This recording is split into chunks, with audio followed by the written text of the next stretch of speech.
Hello, everybody, and welcome into C3. We've got First Look coming at you right now, and we've got the desk. Flamingo and Nate joining me once again here for week two. We've got a new face, though. Ralph joins us, so glad to have you, man. How you doing?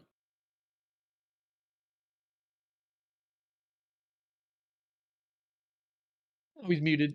True. Sorry, yeah. Yeah, I've been a little bit of a fan here of C3. I have competed here, I think, a little bit earlier, not really able to do too much, but it's just been great to see all these Carolina colleges here being able to put off their best, do what we know that they can do to represent the Carolinas. Yeah, I love that. And listen, when you actually we can hear you, it's great to hear your points as well. So awesome stuff, guys. Of course, we got to get into week two and talk about these. So we have a limited time. So let's go right into it. And first of all, let's go ahead and learn about you guys. So first, I'll kind of start it off, kick it off, and then we'll go around the horn to introduce ourselves. So my name's Bearlight. Joined C3 recently. Actually, had the chance to go to the live event last semester. It was an incredible event. Number one at NC State. Thankful for them and what they were able to put together, but glad to be on board, able to kind of lead the charge, and I'll be casting as well here for C3. So glad to have you. So I'll toss it over to Flamingo, and we can go around the horn. Hello. I've been with C3 for this is my second semester now as league ops and joining the panel. Great group of guys here. So yeah, excited to be here. Cool. I'm the Nate Daddy, as known in the server. I'm the one who founded the league and also getting laughed at already by production. I founded it. I have been involved since the very beginning with the Champion Shore, as well as getting things rolling in terms of all the seasons, ensuring everything's rolling pretty smoothly. So yeah, Yeah, the and Nate I scammer.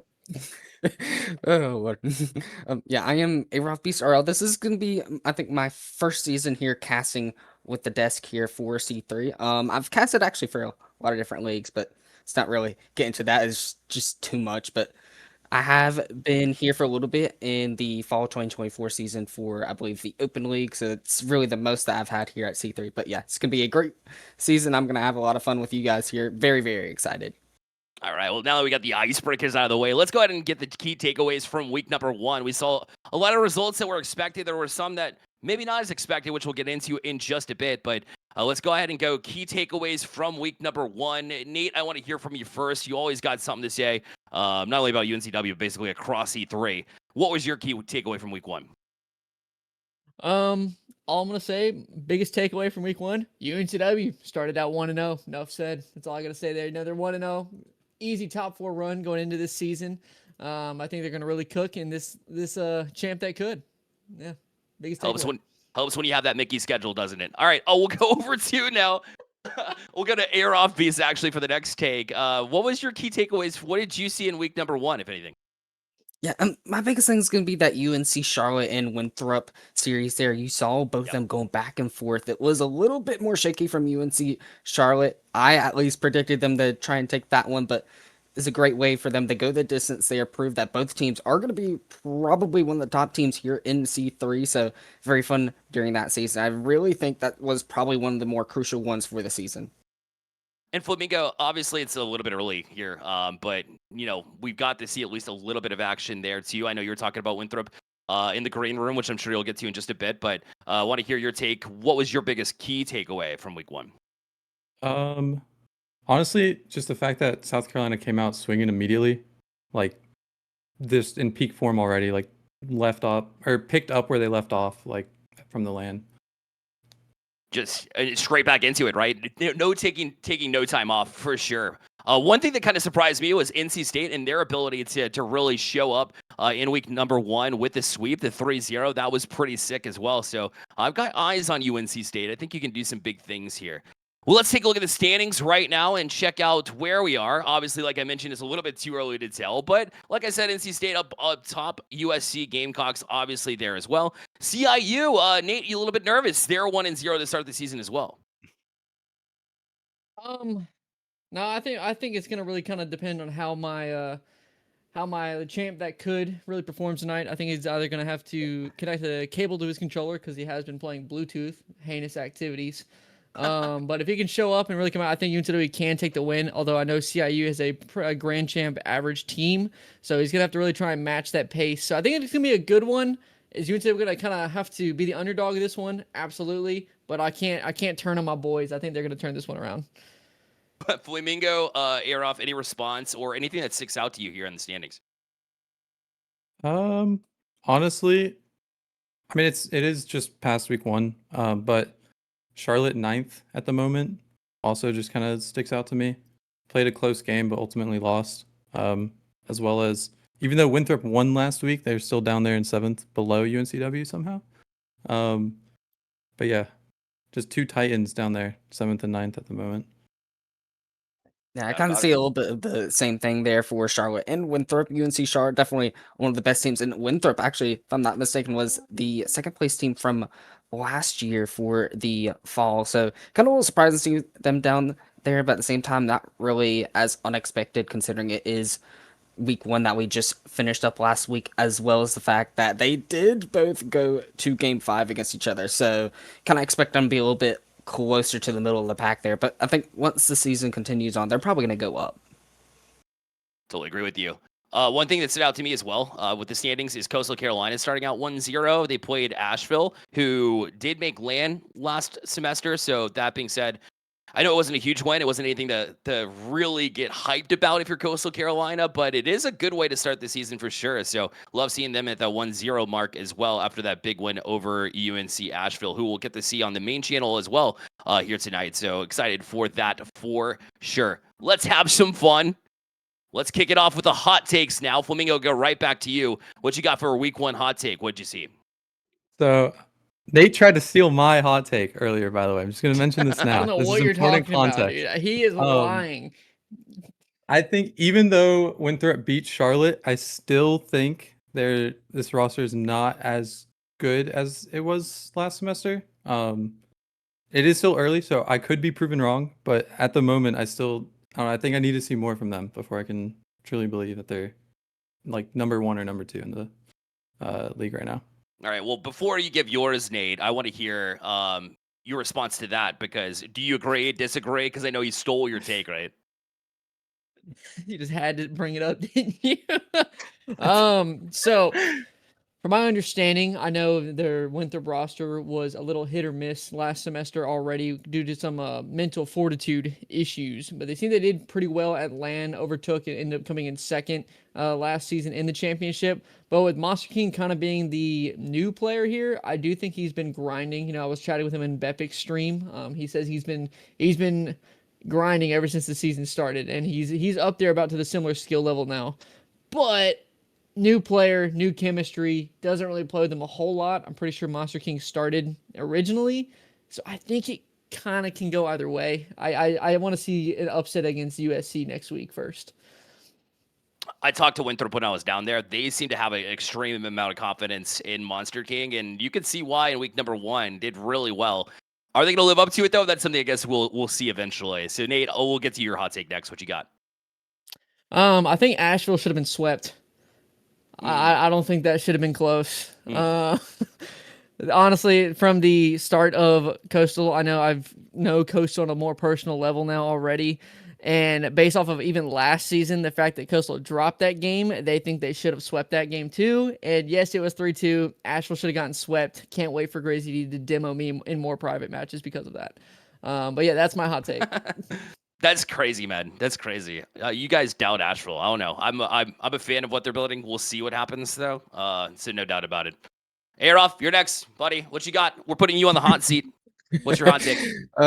Yeah, definitely one thing from week 1 I think is a little bit more of a hot take. UNC Charlotte probably should have taken that serious against Winthrop. We saw the way they were playing, not exactly the best Rocket League that we've seen them play, so very well could have went the other way. Unfortunately, it did go to game 5, and it was a loss for UNC Charlotte. But again, it is definitely still a great roster, one of the best, probably top 4 here in C3, maybe even top 2, if, don't get me wrong. But UNC Charlotte probably going to use that as a way to also continue to stomp through their way through the rest of the season. Fair enough. You know, taking a step away from your varsity program, looking to build a club like UNC Charlotte does is bold. Definitely looking for a bounce back here from UNC Charlotte as well. We'll see if they get the job done here. They'll be facing off with Chapel Hill, which is actually not as easy as it may seem. So, you know, it's just one of those situations where you expect Charlotte any other day of the week to be able to close out, but the way that they've been playing, it's been a little bit tough in their camp. So we'll check that out. This week is full of a lot of potentially one-sided affairs based on how you look at them. So I kind of want to go down the list really quickly and read those off and see what teams you guys are looking out for as far as matchup goes. USC facing off with East Carolina. I think everybody agrees here, probably unanimously. USC should take that one.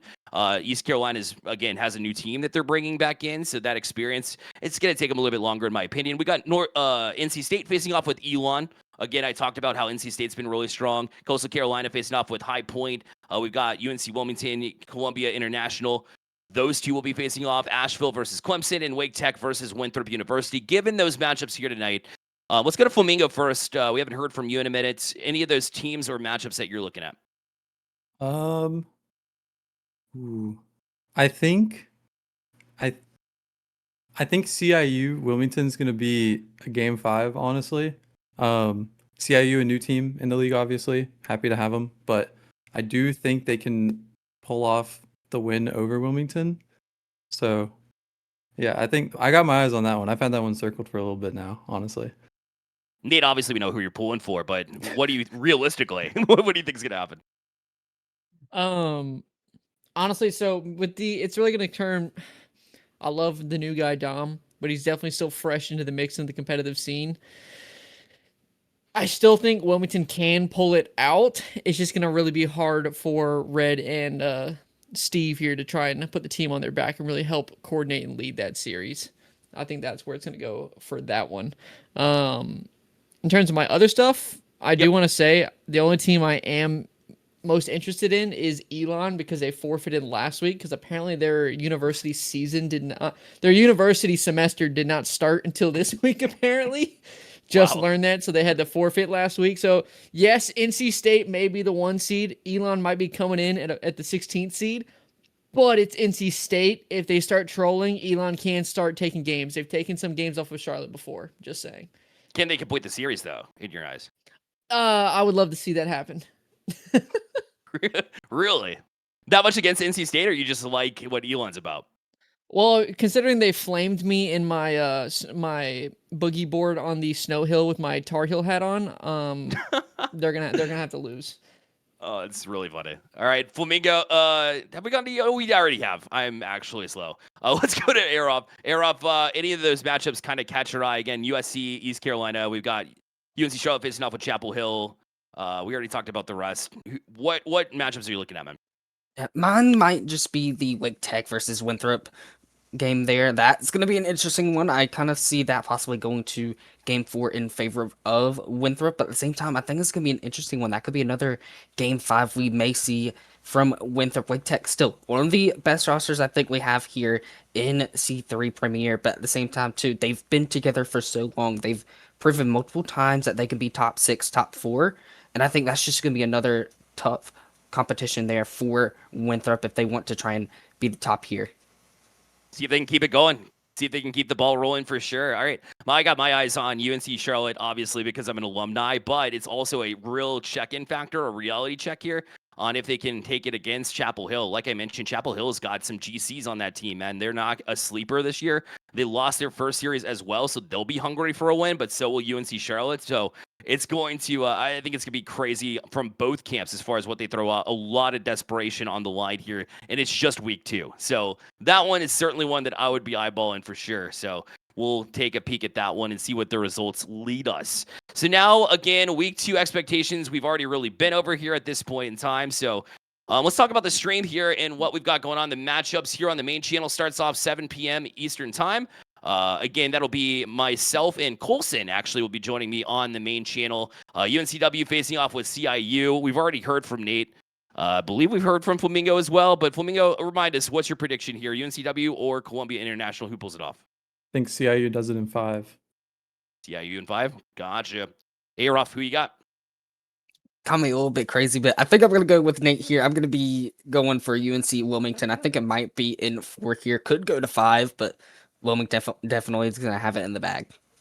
Yeah, I haven't seen enough from CIU quite yet to be confident in what they've got. I've seen UNCW. Sure, they have a newcomer, but I've got UNCW in that one as well.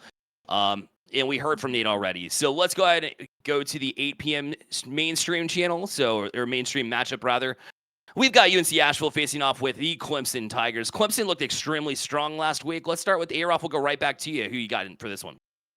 Yeah, definitely not a big Clemson fan, but sometimes you've just got to go with a team that's just that strong. That Clemson squad has been oh so good, even last season, even up so far in this season. Week one, really, really strong. One of the top teams, one of the top performers in week one. So Clemson actually may have a sweep here, maybe give a game up to UNC Asheville, but Clemson definitely going to be very, very strong, very, very willing to win this one.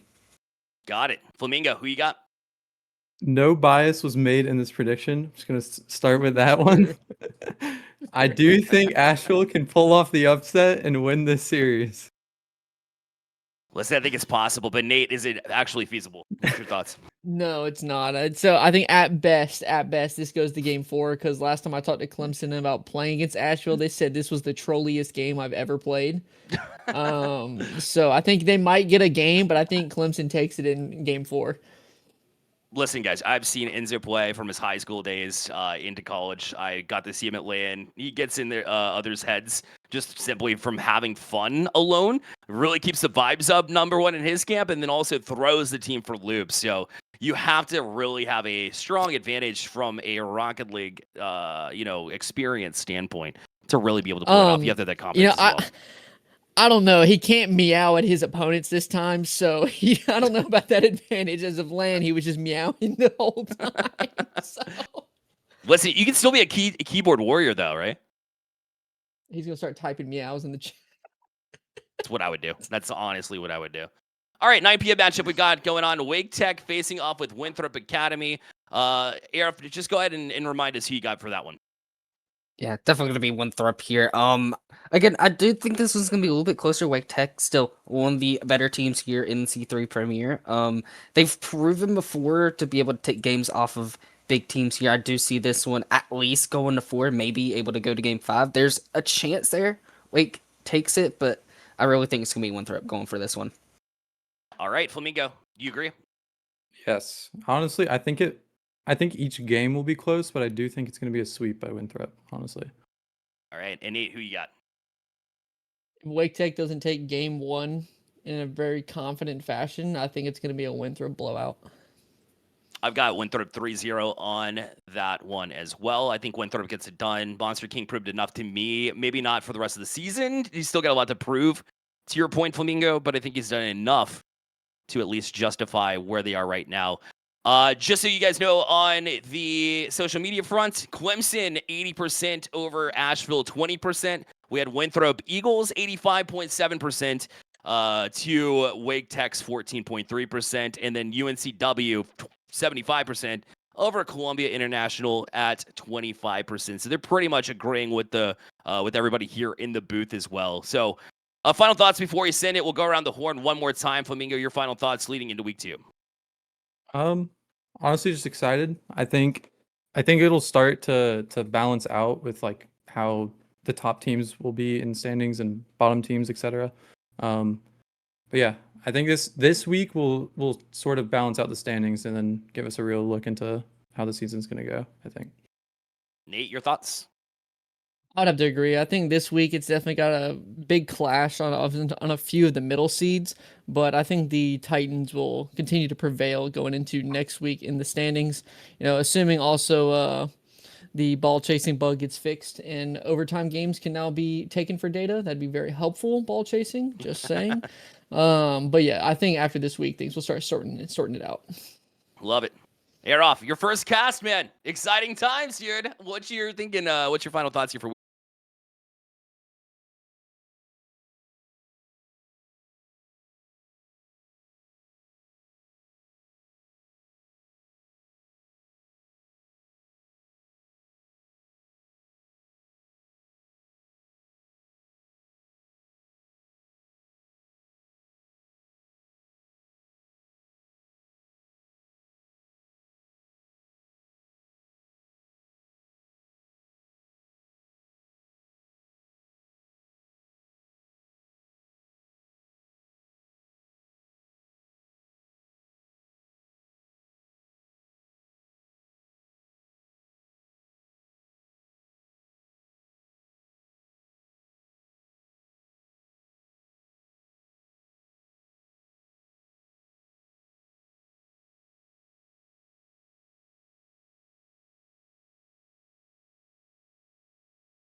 We wake up on a Tuesday afternoon. Welcome to week 2 here of C3. We got our matches here on the main channel, and I've got a good friend of mine. You know him very well here on the C3 channel. Coulson, welcome into the booth, man. How are you? I'm doing great. I'm excited to get my first main broadcast stream done and dusted, and we have some exciting matchups coming for you guys today. First, we're headed CIU and UNCW, and I know normally I bet against the Nate Dogg and his team, but I actually took them in this opening matchup. I think Dom is the biggest question mark for me, and I think CIU has a lot to prove being one of the new teams here, but I wouldn't be surprised if they came out with a win, but I still am going to hold out for UNCW.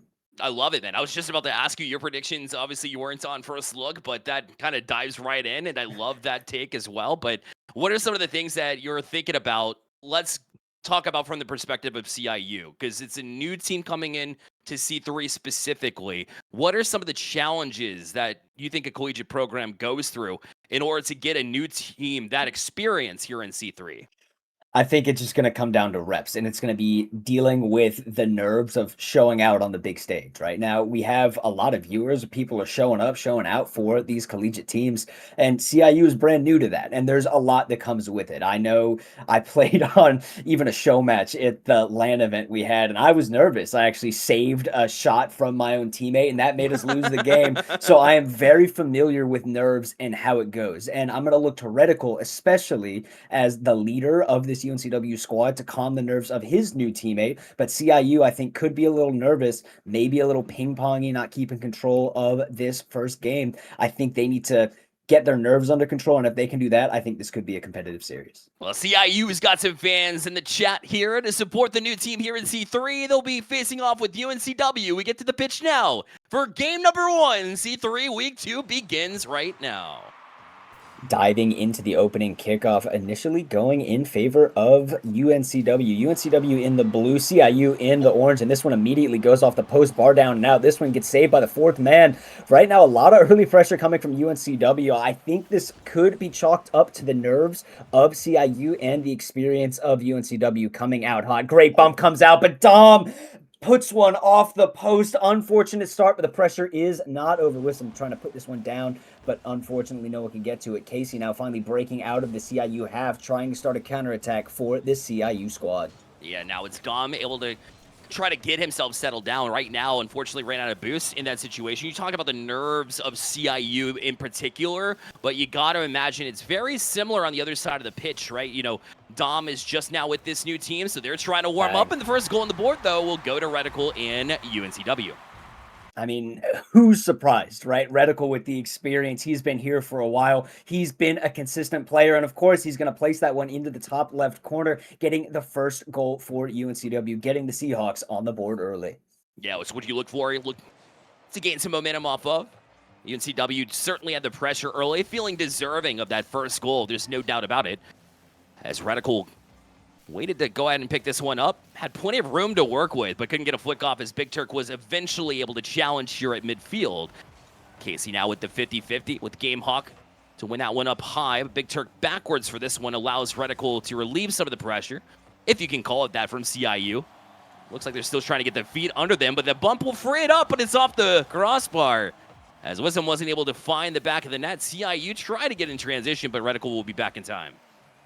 Yeah, right now UNCW is punishing the crossbar of the CIU squad, and CIU's trying to get something going. Like you said, they haven't had any consistent offense. They've had their chances, but they have been brief and few and far between. Reticle now taking his time with a 1v1. Might try to find Dom, but a great cut comes out from Big Turk as he pops this one to the midfield, looking for a teammate. No one's up for the ball. Casey too slow to it. Reticle able to beat this one out. Right now, it looks like CIU isn't going for the challenge that they need to. They're taking their time. It's like, it looks like nerves. They could be going for the ball a little bit earlier, challenging in the midfield a little bit faster, but as of now, they haven't, and Wisdom trying to take full advantage, looking for Reticle. Reticle, yet again, doubling up on his goals, getting the second goal for this UNCW squad.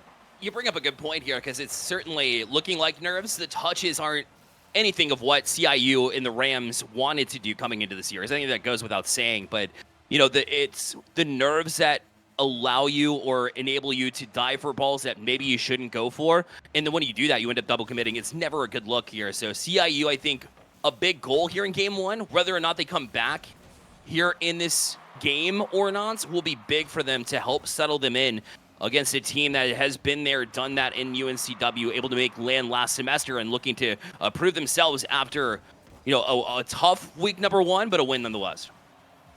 Absolutely, and we see one go yet again off the bar. Reticle with a rare miss, normally so consistent, and it has been. Dom's going to have to make a save. Double commit coming from CIU. Casey trying to keep the pressure on, a little bit awkward, but of course it's Reticle to hit this one away. Wisdom with a great beat, trying to do it himself. Going to look for a teammate in the midfield, trying to get it over Casey. Great 50 down, but Big Turk with a good amount of boost in the tank, able to get this one to the midfield line. Great 50 from Gamehawk, but look at the boost total coming out from this CIU squad. 2 players on 0, 1 with 75, and of course that's not enough to break through this blue wall of Seahawks defense. Yeah, still on it as well. Reticle will turn, find Wisdom midfield. Good read there from Gamehawk. Certainly needed that one. Here's Casey will toss it right back down to you. The give and go is almost successful. They left a wide open goal, but Big Turk was able to get to it first. A bit of a dangerous play to play it to his own corner, as you saw this Seahawks waiting back for that moment. Be able to jump on it. But at least CIU is able to get the next couple of touches, trying to formulate how to get past UNCW and this pressure. I feel like there's a lot of times where UNCW has committed full-fledged, where CIU could have taken advantage, they just haven't yet. Yeah, and I think in game number 1 especially, I'm going to have to chalk it up to nerves. Of course, it is a short series. It's a best of 5, so you can't afford to make those mistakes. But CIU, like I said, they are a new team. They're still getting used to it. Big Turk with a big opportunity, and he's the one to find it. Puts it in off the post, and CIU get their first goal.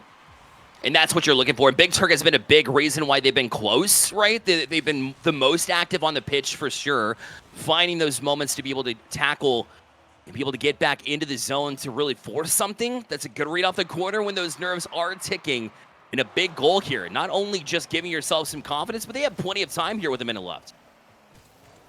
And I think the Rams need to get something going. Right now, we're seeing a lot of pressure coming out from the Seahawks, clearly dissatisfied with letting one in after nearly a shutout for the first 4 minutes. Wisdom trying to accelerate this, get the Seahawks back on offense, and put the pressure back onto the Rams. This one popping out to the corner. Reticle is waiting, electing to waste some time. That's a smart play from him, but it could be dangerous. He passed it back, and of course, Gamehawk gets to it first, puts it around the last back, and now we are all tied up with 30 seconds remaining. And you know what Reticle was thinking at the time, you know, that's just the coordination between him and Dom that needs to develop a little bit further, because usually that pass is there available. The back pass is the right move, because then you buy yourself some possession. But a great job from CIU to be able to take advantage of that and be able to tie things up with 23 seconds left. As Gamehawk is going to be challenged into this one. Wisdom didn't let them breathe, and Big Turk tries to play it past Dom, able to, as Reticle will put it across, and it actually caught Gamehawk by surprise. But with 10 seconds left, it'll be Dom right back to Wisdom. This one played up high, and Reticle looking for Dom, but Gamehawk able to punch that one away in time. Wisdom not done. Gonna turn it right back in. Looks for Reticle. That shot gonna be just a little bit wide, and we have ourselves overtime in game number 1. I've seen the Rams squad low boost for a majority of this game. To me, it's a miracle that they are tied up right now. A couple of mistakes coming out that I really wasn't expecting to see from the Seahawks as Dom tries to put one on target and does, but Big Turk able to get a big time save. Reticle trying to force the issue on this one. Wissam called off by Dom. Dom gets a flick over one. Now Gamehawk gets a weird touch. I think Reticle should be able to capitalize, but he elects to pass it away back into the corner. Isn't able to get the boost either, and now here come the Rams. Great 50 in the midfield from Wissam. Gamehawk now blamming this one into the corner. Dom keeping it there. The safest pace on the pitch for the Seahawks squad. Great 50 putting this one past the midfield line, and Reticle should be the one to follow it. He is. He beats two, and Reticle gets the hat trick and secures game one for the Seahawks. It feels like their communication came back together just in time here, Colson, because they were struggling for a little bit whenever CIU woke up, and they finally started to talk, and you could tell that they found one another. The best decision made there in that moment was Dom being able to hold on to possession to then be able to create a chance on the other side of the pitch. That's what you look for, and you look for your leaders, of course. The big goal scorer in Reticle. Chat's a little bit critical as far as their accuracy goes, to some degree. They were kind of talking about him in chat, but listen, Reticle was able to get the job done because he's been there. He has that experience. He has the accuracy when he needs to, and it doesn't hurt when you have 7 shots on the board as well. It absolutely does not. You can complain about shot accuracy all you want, but the only thing that matters at the end of the day is the big number on the top of your screen, and UNCW gets 3 big ones. Reticle getting all 3 of those. That was an amazing game from him, and UNCW in general looked dominant. I know CIU was able to come back, but a lot of both of their goals came off of the mistakes that came from this UNCW squad. Reticle with a back pass that didn't make it all the way to a teammate. That was one of them. The other one was a great play from Big Turk, but I don't know if it's much to write home about. UNCW looked more consistent. You can tell by the shot total. 13 shots compared to the 6 coming out from CIU, over doubling them on offensive pressure. And CIU looks good. Like you said, they woke up. They were ready to play after the first couple minutes or so, and that's why that game was close. I'm looking for CIU to dig their hooves into the ground, get the Rams started, and try to get a win here in game number 2. Yeah, you can't win a series from willpower alone. I love to see that effort, especially from Big Turk. A little bit later on in there, I thought Gamehawk had some big moments too of shining and stepping up in the right moments, and Casey with a couple of touches of their own. But if they can settle all 3 members in, that's how they give themselves a shot. But I think you're right. UNCW definitely looked like the better team there, and the fact that they were able to pull it off in overtime when they could have let that one slide is a big statement about this UNC Wilmington team, and whether or not I have confidence in them moving forward certainly seems like a yes. And especially if CIU is going to leave the door open like that, that was almost bad for them. Yeah, UNCW again is getting a lot of pressure onto the ball, getting it early in the opening of game number 2. Reticle, of course, is going to be the one to shoot, and he gets his 4th goal of the series out of nowhere. And I have to give a lot of credit to both of Reticle's teammates, putting the pressure on, forcing them to stay back in net, and that's why we see another opening goal from the Seahawks. That's a good point, because you have Big Turk, who you could argue it's not the best decision to kind of loosely play it out there in a no-look pass and not having confidence in where your teammates are when you make that pass, but it is because of that pressure where they don't have time to really do that. And Rocket League, it's such a quick reaction for them. That's really what forced them into it. So CIU already handcuffed, and Reticle already back to work as well as he tried to bank it off the corner, but it was shielded nicely there from Casey as Big Turk jumps on it himself. Dom with a backwards pass will find Wissam, but also finds Gamehawk shortly after. To the wall we go, pinched by Casey. Dom will leave it for Wissam here on the side wall. And Big Turk going to take it himself, took a shot there, but Reticle able to answer that one easily. I'm seeing a lot of nerves from these new players, but wow, Reticle doesn't give me time to get my thoughts out because he gets his 5th goal of the series. The vet is taking over, gets a double off the sidewall, beating the last back defender. But what I was trying to say was there's a lot of nerves coming out from these new players. Dom is having a couple of miscues. They're not challenging the ball when it's right in front of them because they're afraid of the touch that the opponent is going to make. And I think they need to get over that. I like Big Turk going there. I like Casey going there. But guys, you gotta hit the ball. Nerves are one thing, but this is a short series. Wissam opening the scoring for himself. First one other than Reticle to score for the Seahawks. Yeah, looked pretty nice there too as well. The flip reset to launch his car, get that last flip in order to get that goal as well. The first one that wasn't Reticle, by the way. So I love seeing a little bit of variety here for once.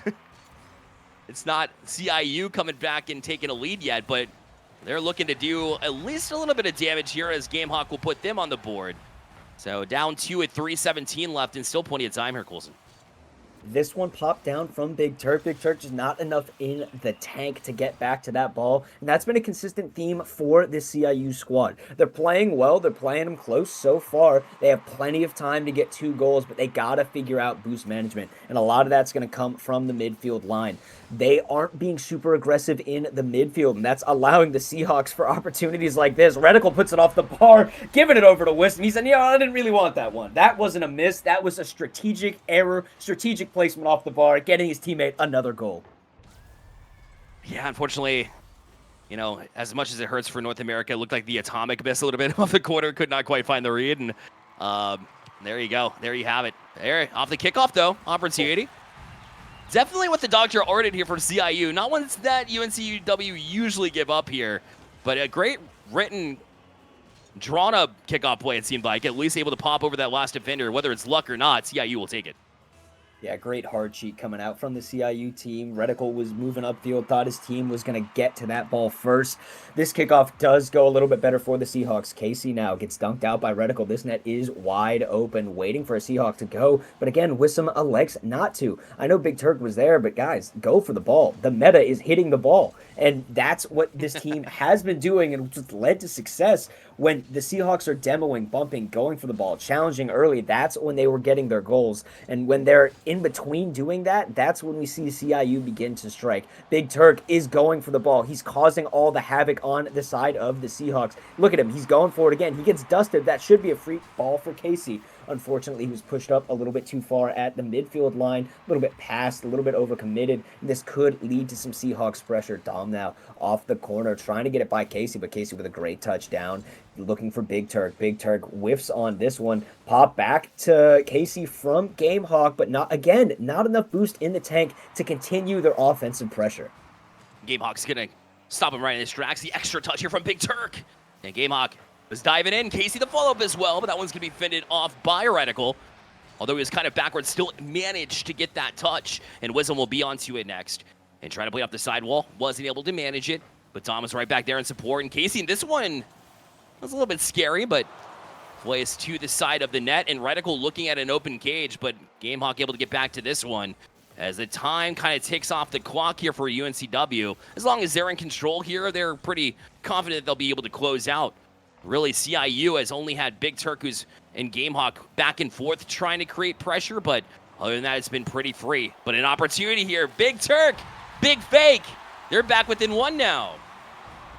Big Turk has been an absolute menace on the pitch for the Rams. He's the one that's going for the ball. He's making the challenges early. He's getting the goals for this team. I know you said it takes a lot of will to win a series, let alone a game in a series like this, but Big Turk is giving it all he's got. He's putting it all on the line for his team, and he's trying to do it again with a great pass down mid. Casey, unfortunately, not able to read it. Reticle gets a great dunk, and now it's going to be a race back to the ball. Big Turk going to be the first one to it. Dom with a quick shot on target. Slow roller over the pre-jump defender, and Dom gets his first goal of the series.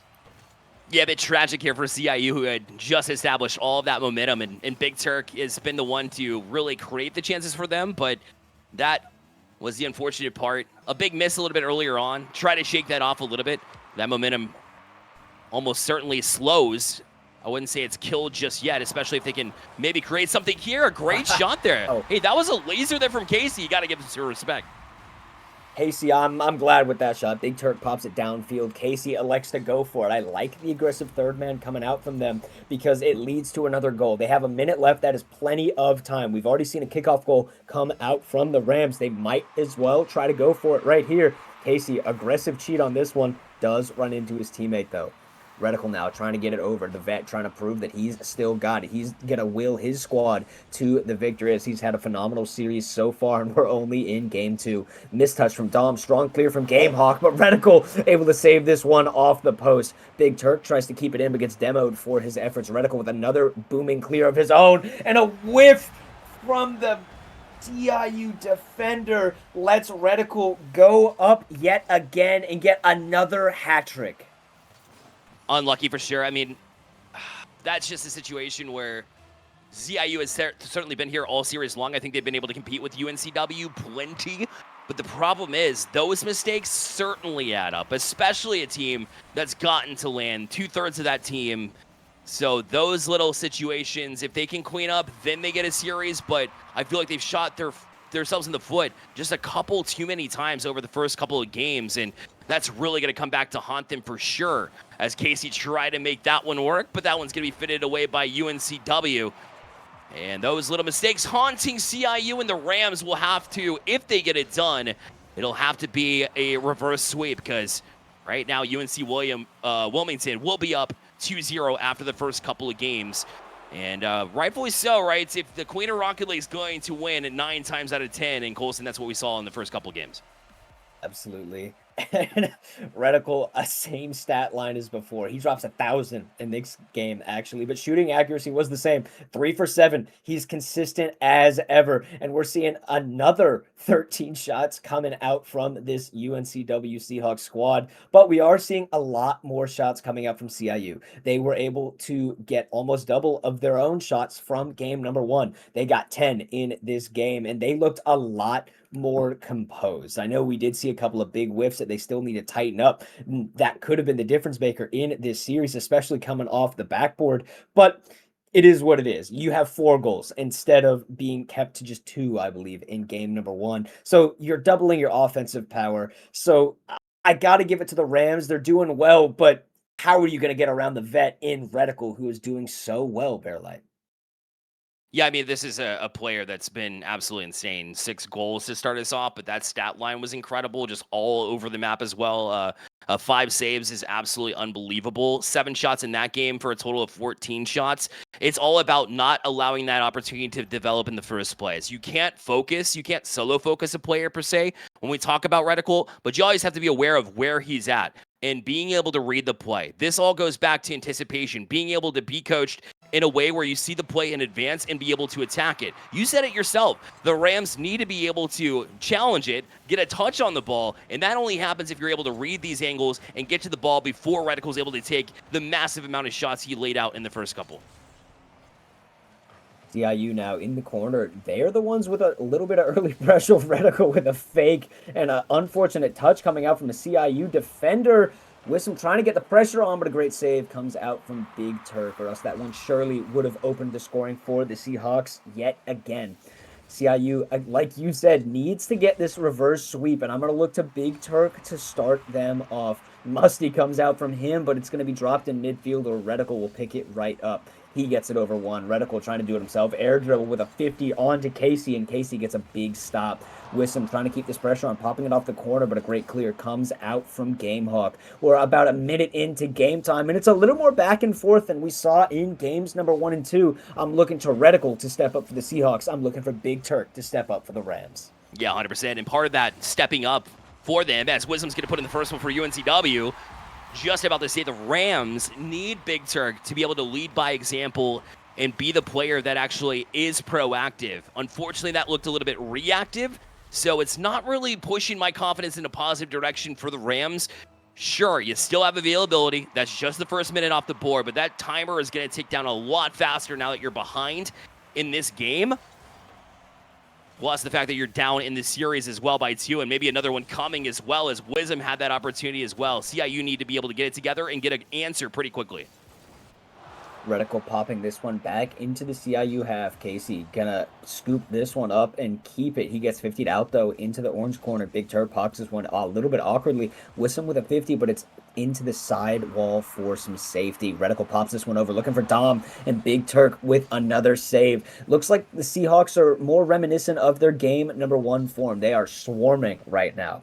Wisdom now onto this ball, trying to get something going for the Seahawks, but Casey with a big clear, booming clear downfield. But look at the boost total coming up from CIU yet again. It's like they're not pathing correctly, but it doesn't matter if Big Turk's going to try to put one in. Casey, not enough boost to get to that one, but Gamehawk will scoop it up, pop this one back in. Big Turk already up, but whiffs on it. A lot of boost to do, but it's not working out for them. They got to be a little bit smarter with their challenges and boost management.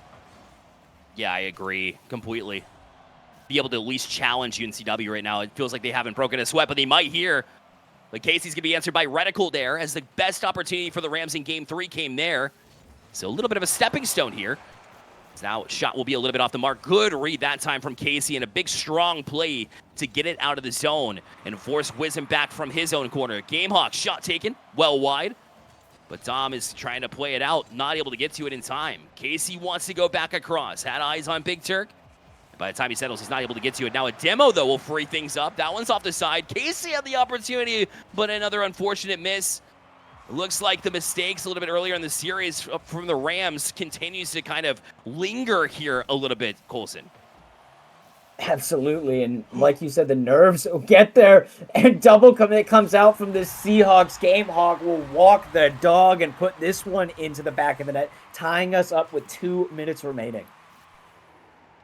It's crazy. I mean, it feels like one of those moments where both teams are really not finding the cleanest play. Listen, it's still early in the C3 season after all, so really both teams are just trying to find their stride, okay? It's not been the cleanest Rocket League that I've ever seen in my lifetime, but at the same time, it makes for a very entertaining for all of us here in chat for sure. And for all the fans out there for UNCW and CIU that I see in chat, they're certainly holding their breaths, hoping their teams can get it together. And that was almost dangerous there for CIU, but Casey able to make that save here too. They try to combine to get out of the zone, but UNCW will try to hold them there. But a big clear again here from Gamehawk will force Wisdom up to get a touch away from them, but still here in this corner as Big Turk will go back to work. That's going to be a shot well wide as well, and Reticle with a big clear. Now Dom trying to press the advantage that they have. This one goes over to Reticle. He gets a strong 50 on Casey. Reticle trying to stay on this one. Gets beat out by Big Turk. Big Turk trying to take this one downfield himself. Trying to go coast to coast, but Dom able to cut him out. Gamehawk with a quick shot on, but Reticle able to pop it to the safety of the corner. Casey gets a favorable pinch, but this one goes off the post. Wisdom now taking control. Gets a flick over one. Big Turk is last back. Reticle will cut this one out and get the beat. Wisdom now whips on this ball. Unfortunate mistouch from them. A lot of mistouches coming out from both of these teams, but Reticle is staying true. He is the one that has been the most consistent. Maybe disconnected just a little bit. He stopped for a moment. That's an unfortunate mishap for the Seahawks offense. Oh, that's an opportunity. The bouncer went far post. Casey was able to turn in time, though. Off the corner it'll go. Big Turk wants to get it right back to Casey. I like that quick thinking. The way that they're acting very quickly for the Rams, that's been a big difference maker as far as looking so much better, in my opinion here. They need to be able to keep it clean. Mistakes have been the name of the game so far. That's a great pass to Big Turk. Wisdom and Reticle actually run into one another. Leaving it here to the corner. Casey will challenge this one. It'll bounce over to the corner. And it'll be a decision to make here for UNCW. Do you just want to kill it? Sure enough, both players will drop it to the ground. Overtime, 2 out of the 2 games we played. 2 out of 3, that is. And we started here now, Colson. It's been an entertaining series, to say the least. Great dunk from Big Turk. Big Turk chasing this one yet again. He's not able to connect with it this time. Dom now low boost. He gets beat out, but this one goes off the post from Casey. Great follow-up save coming out. Bailing himself out of his own mistake is Dom. This one could be big, but he puts this one a little bit wide. Big Turk surely will scoop this one up and does. Little bit of a bump comes out. Doesn't look to affect Big Turk that much. Reticle trying to press the attack, trying to get something going for the Seahawks. This game looks a lot more evenly matched. Dom now with a great 50 down to Casey. Reticle should be the first one to it and is. Big Turk not enough boost in the tank. Gets faked out by Gamehawk, who was trying to get there. Reticle with a great pass. Wisdom isn't able to connect with it.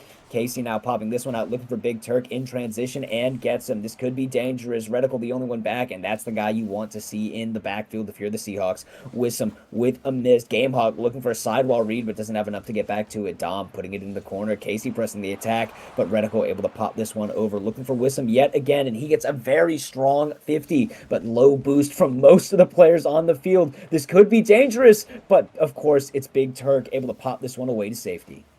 And every player is trying to make the biggest play here, Colson. But the problem is, it's really leading to some of these missed opportunities. And so, really, the team that can calm it down here and get back to the rudimentary play will have the best advantage, in my opinion. But Big Turk's got the opportunity here. Plays it high. Wisdom, mistouch, opportunity. Punched away by UNCW at the very last second, but Casey wants to put it directly back in. Got Big Turk here with some boost, challenging Reticle.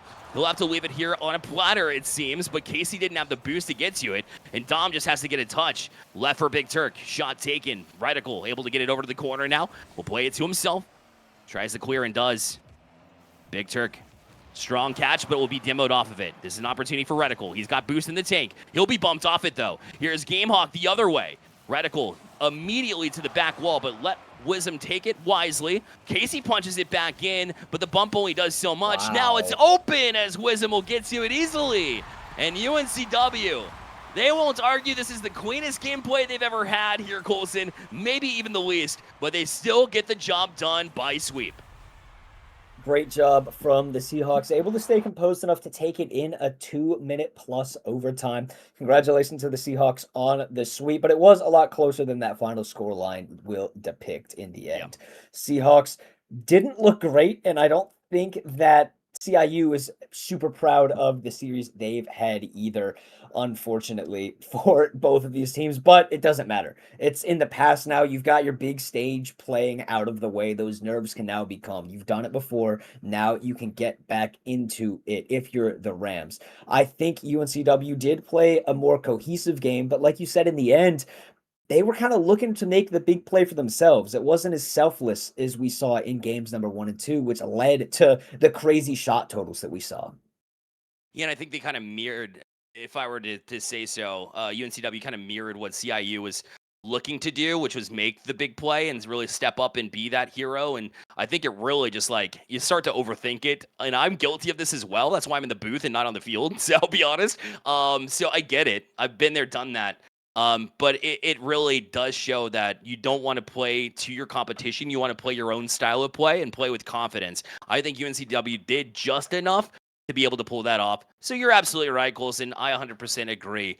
Well, we got an interview we're lighting up right now here with the winners. UNCW will speak to one of their members. We'll find out who it is after this quick break. Don't go anywhere. You're watching the C3 League. We wasted a couple nights in a row, and now we're broken. Couple missed calls from your mother, more missed calls from my father. We'll catch up with them later. For now, we're golden. There's not much left to decide. You're the best thing from my psyche. You look left and to my right. If you see my face, would you build me up or break me down? You take shots when I'm not around. I hope that we make it this time, but if we don't, start to worry about. My body waiting for your soul in the backyard, yeah.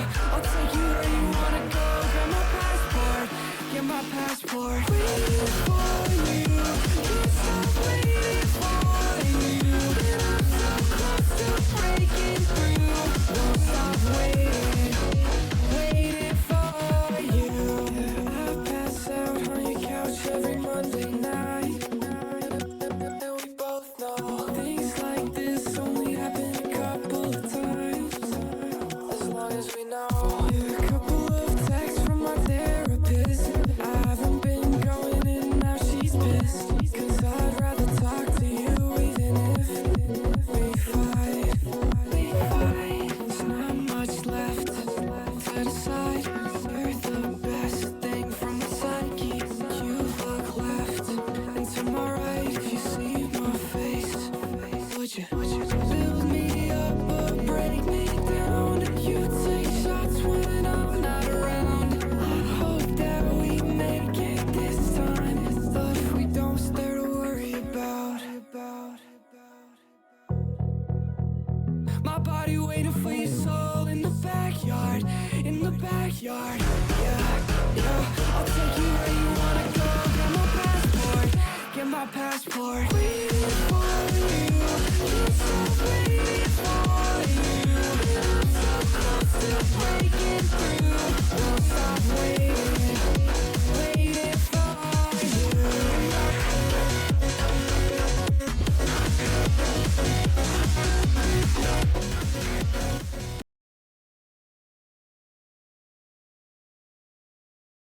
Welcome back to C3 Esports League, where we've got our winner interview now. Y'all guessed it in the chat already. You don't even have to at this point in time. We got Reticle in the booth with us here to talk about that win. Reticle, a 3-0 here. At times it looked a little bit rough, but y'all got it together enough to win. How you feeling after that big win? I mean, we're feeling pretty good.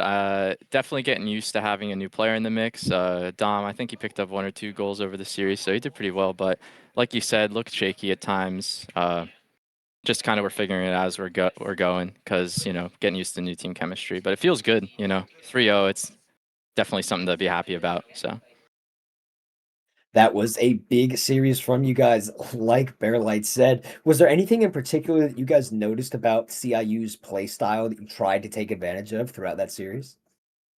Yeah, so not to give too much of our tactics away, but I will say after game 1, I was really looking at our own mistakes, since, like I said, we're trying to get used to each other. But I did say to the team that I noticed they were looking for a lot of midfield passes off defense, and I recognized that our speed was able to overwhelm them, and that's kind of what happened in games 1 and 2. We got pretty quick attacks, kind of kept them in the defensive zone for a while.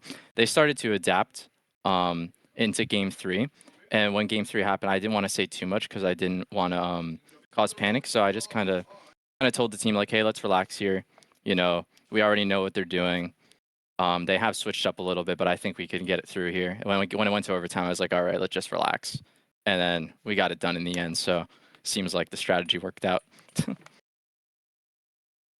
So we do have a couple matchups coming up in the future on the A stream. We have Clemson versus UNCA, and I actually have a couple questions for you, Reticle and Bearlight. We might as well get your predictions in here as well.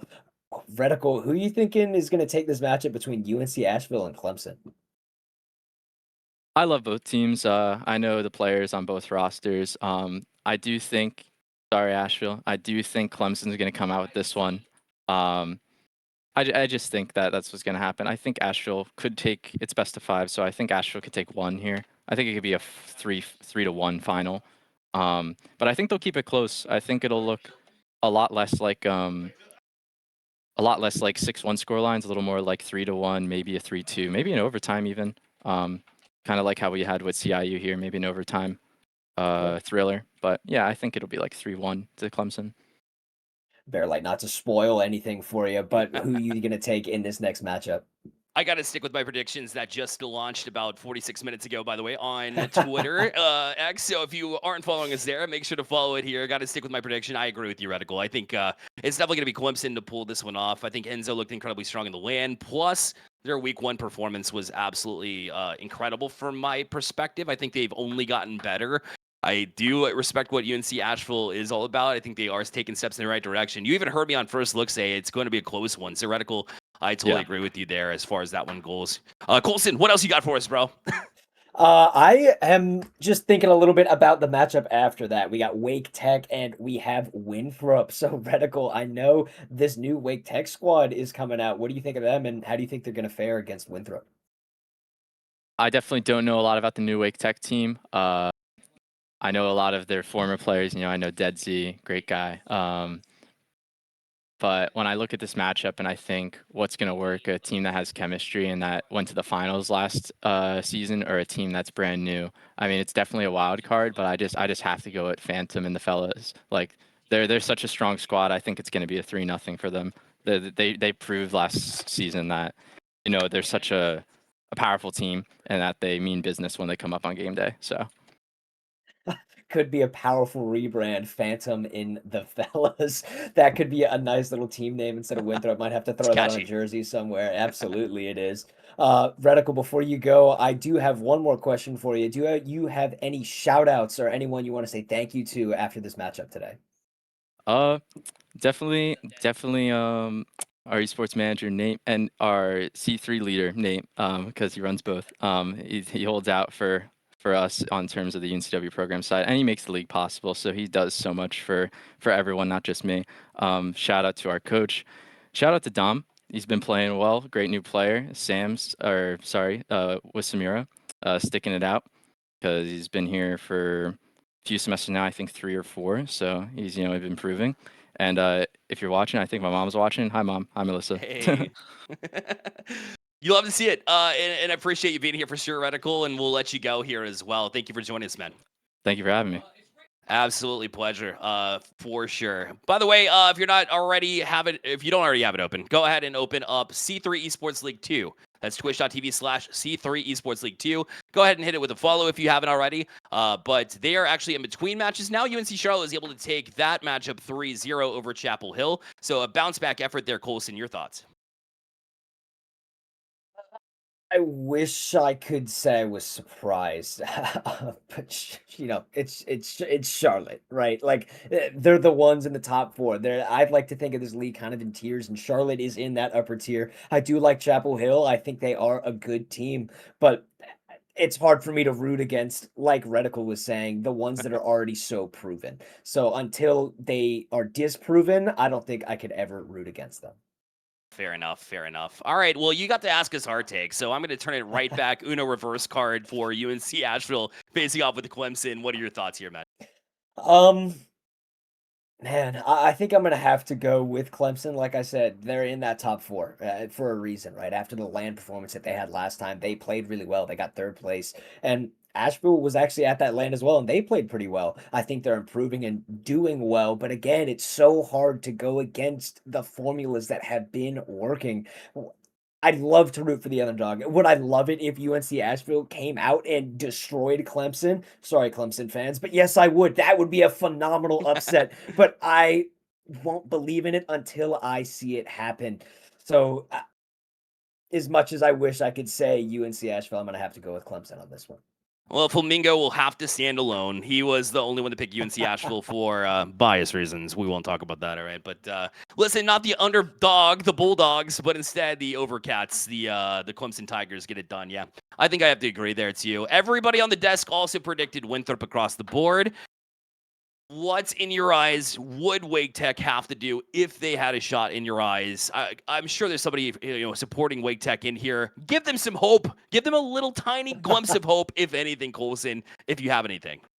Deadsy might be floating around here somewhere, like you said. I think they're going to have to play really well as a team, because this Winthrop squad, like Reticle was saying, is phenomenal. They're top two, and they're trying not to be number two. And so they're coming out with some passion this season, especially after a heartbreaking loss at the land that we just had. I think Winthrop is going to be hungry, and they are going to be fast. So I think this Wake Tech squad is going to have to be calm, cool, and composed. They're going to have to know when they can take time and when they can't. They're going to have to play 50s, play for each other. If they do anything like what we saw with the Seahawks and with the Rams in this game, where they were trying to make the big play, I think it could be devastating for them, because we know that Winthrop loves that type of play style. They can do both. They don't mind if they have to go for solo plays, because they can hit them. And if Wake Tech can hit them, by all means, do it. But I think you got to also, on the flip side, have that team play in your bag, because you have to be a complete team in order to take down this Winthrop squad. They're so fast. They attack so quickly. And yeah, they're such a clean team. I think it'll be a very clean series. It's still week 2. We've seen UNCW and Columbia International didn't quite go that way, but of course, so maybe there are some mistakes that you can take advantage of. It'll still be tough, an uphill battle, but I love that take as far as if they're able to get it done for sure. I think they got to go basic, but still quick, match the speed of Winthrop, but don't get too antsy, right? That's my thought and take here. Otherwise, Winthrop takes that one easily. Was able to visit Josh Sides in Winthrop down there, and they're stoked about being part of C3 as far as the academy team goes, being able to find some extra experience here. And Monster King coming in here, they don't have tech anymore like we saw at LAN there. Is that a big enough difference maker to put a question mark as far as them making LAN or being one of the favorites to win it all? Wow. I mean, losing tech is a tough squad. That's a great question. So thank you for asking me. I think Tech is a phenomenal player, but I also think that Monster King is, right? He has something to prove, right? And I think that that's going to fuel him. And I think that energy could captivate this Winthrop squad. I don't know if I would move Winthrop down just yet, because it is so early in this season. They have been playing well and consistently through week 1, at least. So I think it's going to be a little bit of a downgrade, but I think Monster King can step up and fill Tech's shoes come into his own. Love it. You know, when I was on first look rather, it just seemed like all the rest of the crew didn't agree with me. Still have, obviously Monster King. I get it. He still has something to prove, but at the end of the day, I think he's a great player. I think he fits on this team very well, and we'll get to see a little bit sneak peek of that a little bit later on for our 9 p.m. matchup, but not quite yet. First of all, want to say thank you to your boys, Colson, boys and girls over at NC State #1 for the raid here as well as hosting the LAN last semester. In addition to Hey, guys. that, plus the watch party y'all had last week. Talk about that. Were you attending that? I know you were probably casting, right? Where were you last week? Yes, Okay. sir, I was. I was actually on, hey, go follow C3 Esports League 2. That's another channel we got going on. We already shouted it out once. Might as well shout it out twice. But we have a lot of great people over at NC State. I'm going to focus on the esports at NC State stream. So go follow esports at NC State. We had a watch party over there. We had a sweep against Elon. NC State was playing with a sub today, but we're still able to get it done in convincing fashion. And I'm not surprised. Our players have been putting in the work, and it's showing right now. We are ranked #1. So I don't want to say we don't deserve it. I think there are some great teams that we still need to prove ourselves up against, but there's a reason that we're dominant so far in this season. And it's hard not to root for my team, especially wearing the NC State stuff. So if anyone's in the chat from there, hey guys, I hope you're doing well. Congratulations on the win. And esports at NC State, we got Avi, we got Yogurt, we have Green Lobster Monster. We have a great cast of folks over there that did their own watch party. They tuned in, hung out, great vibes. It was so fun to watch. At least I'm assuming it was because I was right here. But it always is a great watch for them. And I'm so proud that NC State is doing what they're doing. God, that's so cool. I love that so much. Well, less yapping. Yeah, you've heard plenty from us. You'll hear more, by the way, a little bit later on. But Don't we're going to take worry. a quick break. Yeah, oh yeah, we got it in store for sure.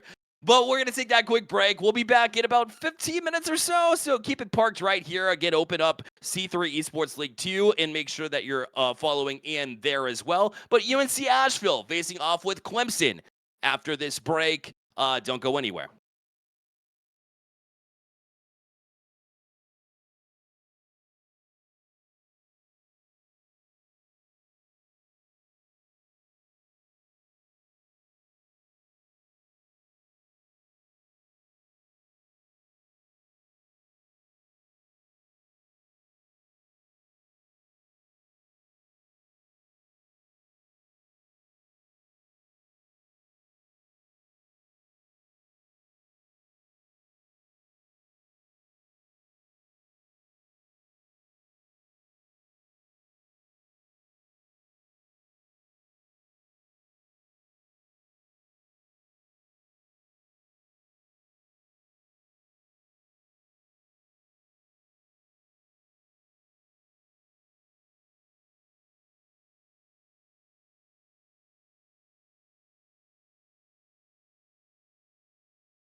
Hey everybody, my name is Nate and I'm the founder of the C3 Esports League, and I just wanted to take a quick moment to tell you about why C3 was created and where it's going to be heading in the near future.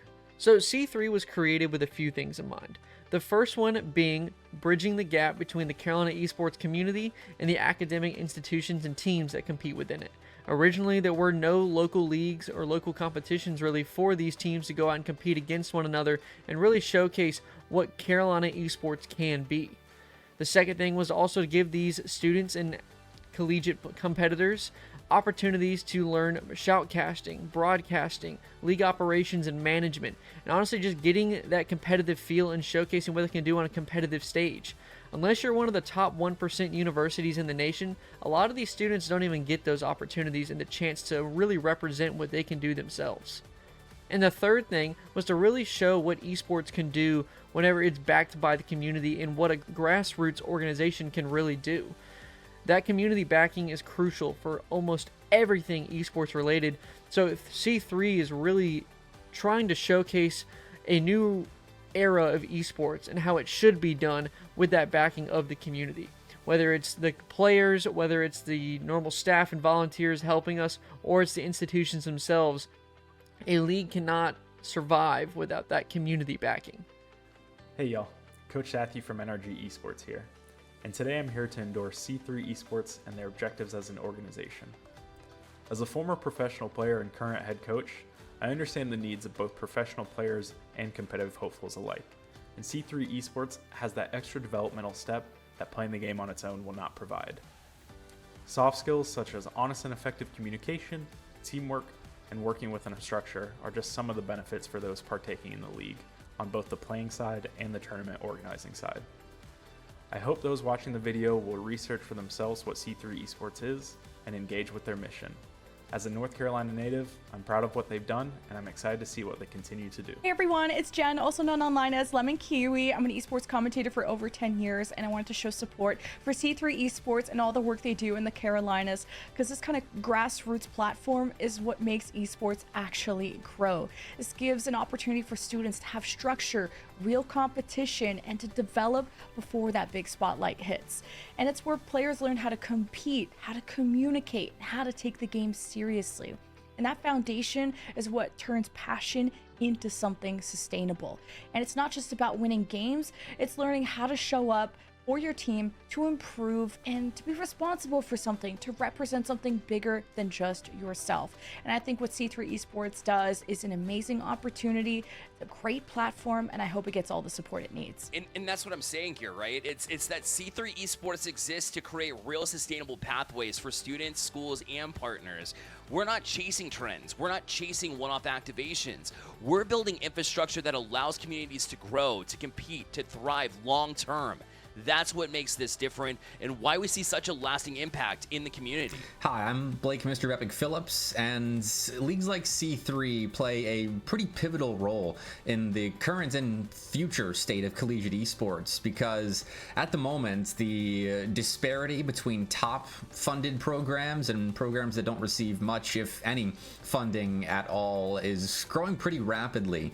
And so opportunities for players outside of the top 0.1% of a game's player base are starting to dwindle, and these are opportunities like playing on LAN, which is something that all collegiate esports athletes should have the chance to do at least once in their careers, or just playing in a league where they've got a reasonable shot at winning or even competition to play against. And so the responsibility of hosting platforms like that has fallen on regional and local organizations like C3, and they do it on a level that is on par with a lot of professional organizations that receive serious amounts of funding and sponsorship. So it's seriously important that leagues and organizations like C3 at the regional and local level stick around for as long as we want collegiate esports to prosper. And also, big shout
Bearlight and Colson back with you here on the C3 main channel. Excited to be here for week 2 action here of the C3 Esports League. And Colson, we started off with a 3-0, but it's a pretty close matchup at the end of the day. Again, just to recap for everybody who's joining us right now, UNCW with the 3-0 victory over CIU. Yeah, not as close as that final score line will show, but it was a back and forth series inside of the games that we watched. But like you said, UNCW did have that edge. They came out on top, and I think they were deserving of that sweep. Yeah, 100%. I agree with you. I think they would argue that they didn't have the best series that they've ever played. I think Radical was one to talk about that, but also being able to get accustomed to a new team, a new teammate coming in. I thought they did a good job, all things considered, to secure that 3-0 victory. Now, again, we previewed this already. We got Clemson against UNCA. Clemson's favorite here, but UNC Asheville, again, coming in here with similar lineup here as well. We'll see. They've got Grizz, Kuso. I remember Sunday Driver as well as part of that team at LAN. So they come in with a similar lineup. So that kind of makes it a little bit more interesting, right? Whenever you have that cohesion that you bring in from last semester that had at least a little bit of success. Yeah, I know it's not as familiar or as similar as RLCS is, where rosters are swapping all the time, roster mania, as they call it. But Clemson is stuck, and that familiarity does oftentimes grow and blossom into bigger and better things. So I would not be surprised if this Clemson squad comes out swinging. Yeah, I agree with you. I think Clemson, we both had predicted to be a team that's going to be the favorite, and if they come out hot, it's going to make it very tough for Asheville for sure. So let's go ahead and take a look at their lineup as well as we get things cooking here momentarily. For the Asheville side, we already had gone over that one. So when it comes to Clemson here, they bring in Enzo, I mentioned them, but Beans and Masao as well. Those two have been a big portion of this, so they have that same advantage coming in as well. Yeah, it's going to be an interesting series for sure, but it's going to be a very exciting one at that. We've seen what Mesa Beans have done, especially last season. So it will be interesting to see if anything's changed, if they've swapped anything, tried to improve on their formula from last season. They did get third at that LAN, like we mentioned before in our little preview, but we're going to see if they can do what it takes and do what needs to be done to try to push for that #1 spot. So between these two teams, again, it's a matchup that could eventually be relatively close. I still think Clemson has the edge, but when we talk about a week 2 matchup, you're still kind of getting your feet under you as well as a squad. So as we move into deeper weeks, when we talk about week 3, 4, what are some of the things that you're looking to establish as a team? You can even look at this from the perspective of NC State, because I know you got a little bit of love for your own home team. What is it about the beginning of the season and the mid part of the season that you're really looking for and aiming for as a team? Honestly, I think it even starts before then. Now, a lot of it starts with after a long winter break where a lot of students go home, where they don't really have their main setups in front of them. It's sticking together, still communicating through that, still finding ways to practice, even if they're not optimal. And then going into that, if you're able to do your practices, stay well together, stay well connected, keep the vibes up with your team, I think that translates well into the very beginning of the season. So I don't know if it's necessarily what's done in the game specifically. It's what's done off the field that I find is very important for the very beginning, the first couple weeks of these seasons. Well, chat, we want to hear your opinion as well. If you're in here to support one of your teams, obviously you're going to drop their name in chat. But anybody who's just watching here too that wants to give your opinions, make sure you give them in chat. Who do you have to win this one? It'll be Clemson facing off with UNC Asheville. On the B channel, it'll be our first open matchup that we get to see on a broadcast, Colson. That's pretty exciting as well. UNCC Academy facing off with USC Sandstorm, they go by. So the second USC or third USC team, they actually have 3 teams competing. So watch that one over on the other channel as well. Again, that's C3 Esports League 2. If you haven't followed, go ahead and follow that as well, as we are about to begin this matchup ahead of us as well, Colson. So server looks good here, anticipating, again, a great series coming in. Yeah, I'm excited to see what this UNC Astral squad has for them. We, of course, we're familiar with Sunday Driver and what they've done last season. And I think UNCA, has something to prove. I believe they went 0-3 at the LAN event. So they're going to try to get something going, especially this season. They could start off hot against a team that was dominant last season, third place team. So hopefully this Astral squad starts out strong. We see an SSL tag in there. We see also a -1,000 aura tag in there. So vibes are a little bit different on the tags, but I know this team will come out hot and they do have something to prove. Yeah, 100%. I agree. And Sunday Driver was one of those players that we saw at LAN. Their coach was pretty vocal as well.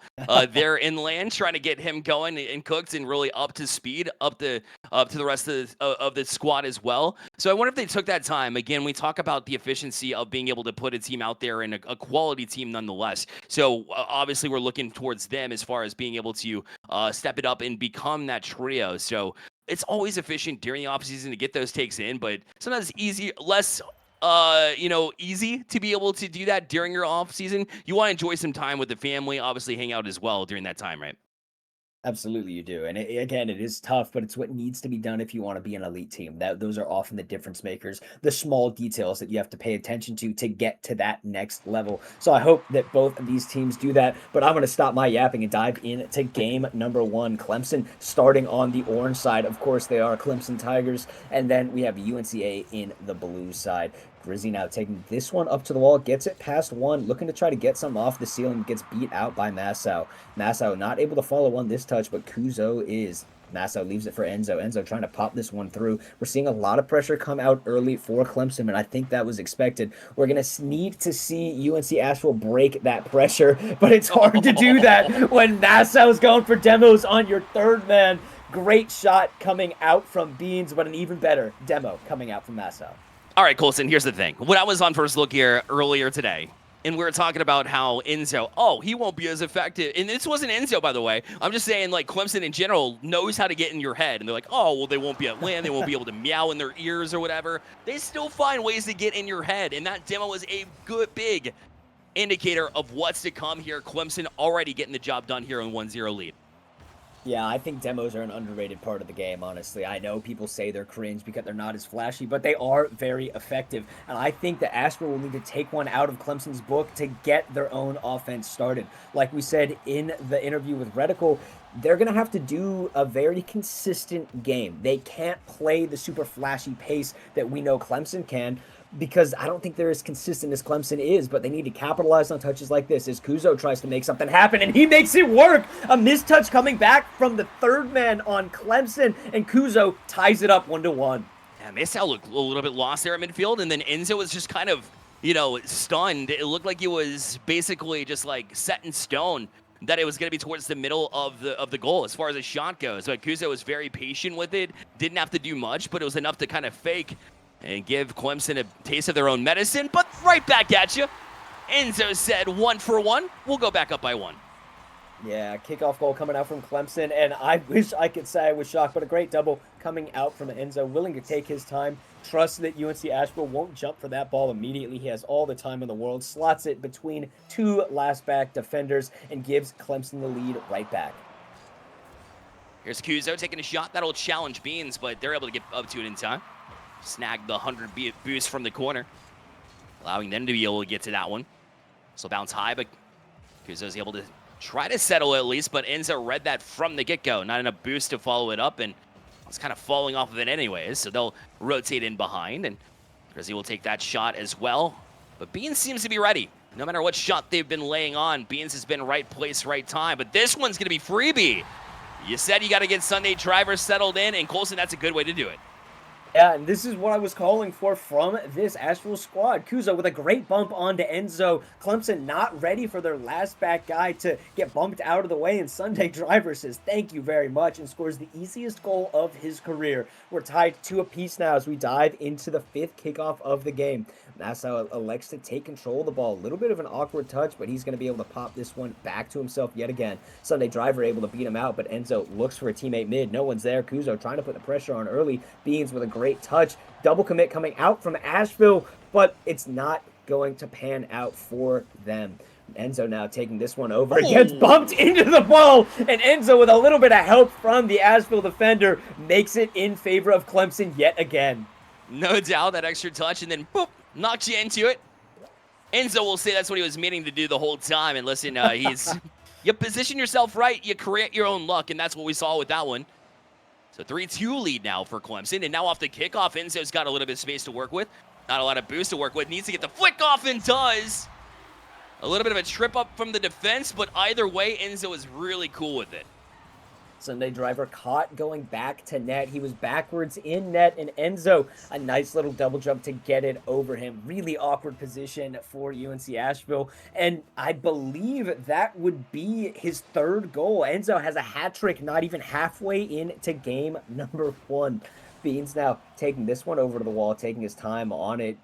Nassau elects to leave it for him. Now Nassau tries to get back to it with a wall dash, but a great bump from Sunday Driver. Quick shot from Grizzy, but saved away from Enzo. Kuzo trying to hold his midfield pressure, gets it by 1, but Enzo has the pinch red, trying to get a sidewall scam, trying to get crazy with his mechanics early. Now Nassau up to the ceiling, trying to make something happen. Kuzo with a great 50, but Nassau powers through. Nassau now trying to beat last back Sunday Driver. Sunday Driver low boost. This one pops back mid, but Beans can't get back to it. Kuzo now trying to get a quick counterattack going for this squad, but right now Clemson look entirely in control. There are a little bit of miscues like that one, but they're not big enough miscues that they can be punished by UNC Asheville. Very collective effort here from Clemson. Nobody seems to be in any kind of panic mode, even though there are situations which look like you should panic. That was one of them. But still able to manage to kind of calm back down, and again, no harm done. So Asheville maybe need to do a little bit better job of when that presents itself, being able to be on it, be able to take advantage of it. They hadn't been able to do that yet. But Enzo will be right back onto it here in midfield as they look to push through. This will make its way all the way to Grizzy. Beans will push off the back wall, and Sunday Driver needed a big touch and got it out to midfield. I would say that Clemson's playing too clean of a game because I feel that they should be dominating in this series. They've had a couple of chances, especially in game 1, as Beans puts it back to himself. Beans said, Colson, why would I go for a demo when I could get a double tap off the wall? Great touch from Beans back to himself. Gets a tight angle double over and past the UNC Asheville defense. Just catch him by surprise. Why not? Love that little touch.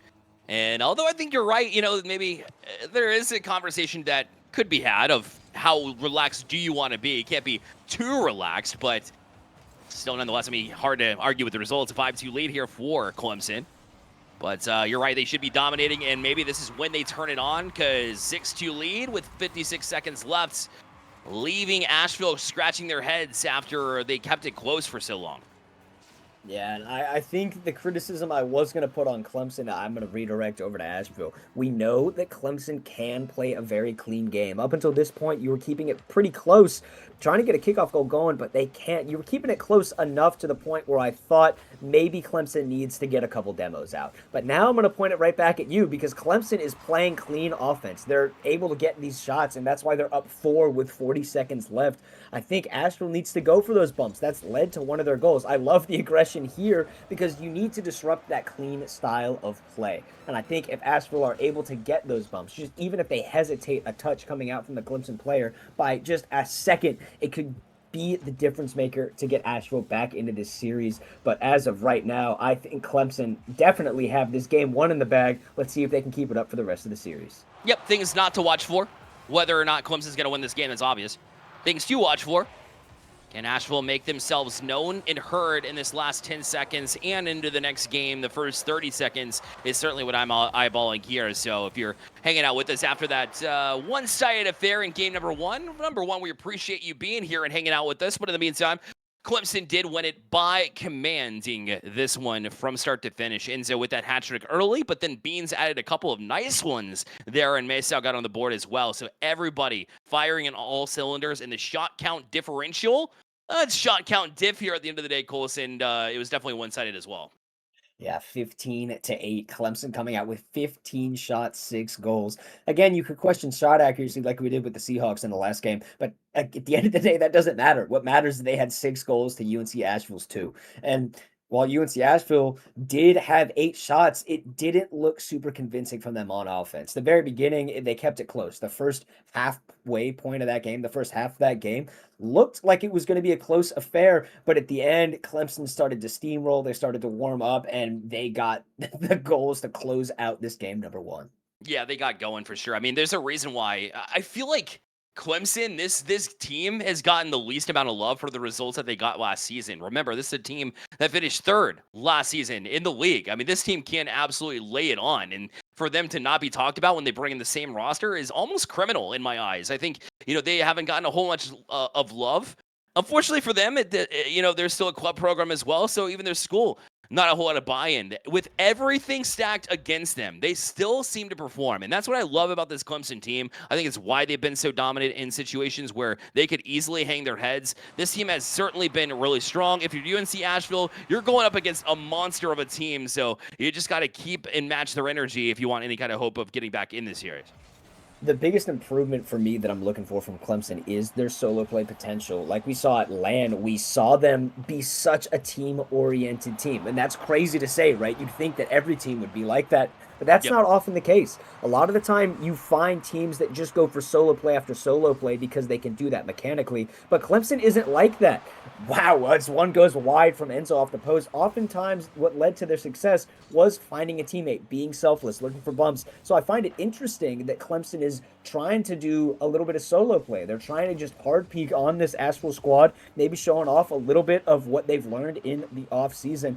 But UNC Asheville, I think, will need to do what Clemson did in Clemson's playoff run. They need to rely on their teammates. They need to find these passing plays, because if you don't, you might get styled on by this Clemson squad. As Beans looking for a double tap off the backboard. Of course he's going to hit it, but Sunday Driver will get the save. Massa with the follow-up off the post and in, and Clemson takes another early lead. Let me tell you about some precision here. That was incredible. Beans able to set it up and just catch everybody from Asheville jumping towards it. When you have somebody that's making dynamic plays like we saw in game number 1, like Beans has been doing, suddenly all the attention goes there from the defense of Asheville, leaving that little rebound out in the middle, and you know for a fact that MSL is going to be good for that one, to be able to bend that around the corner. They're right back at it as well, putting on pressure. Clemson has looked extremely good over the first game and the first minute of this game too.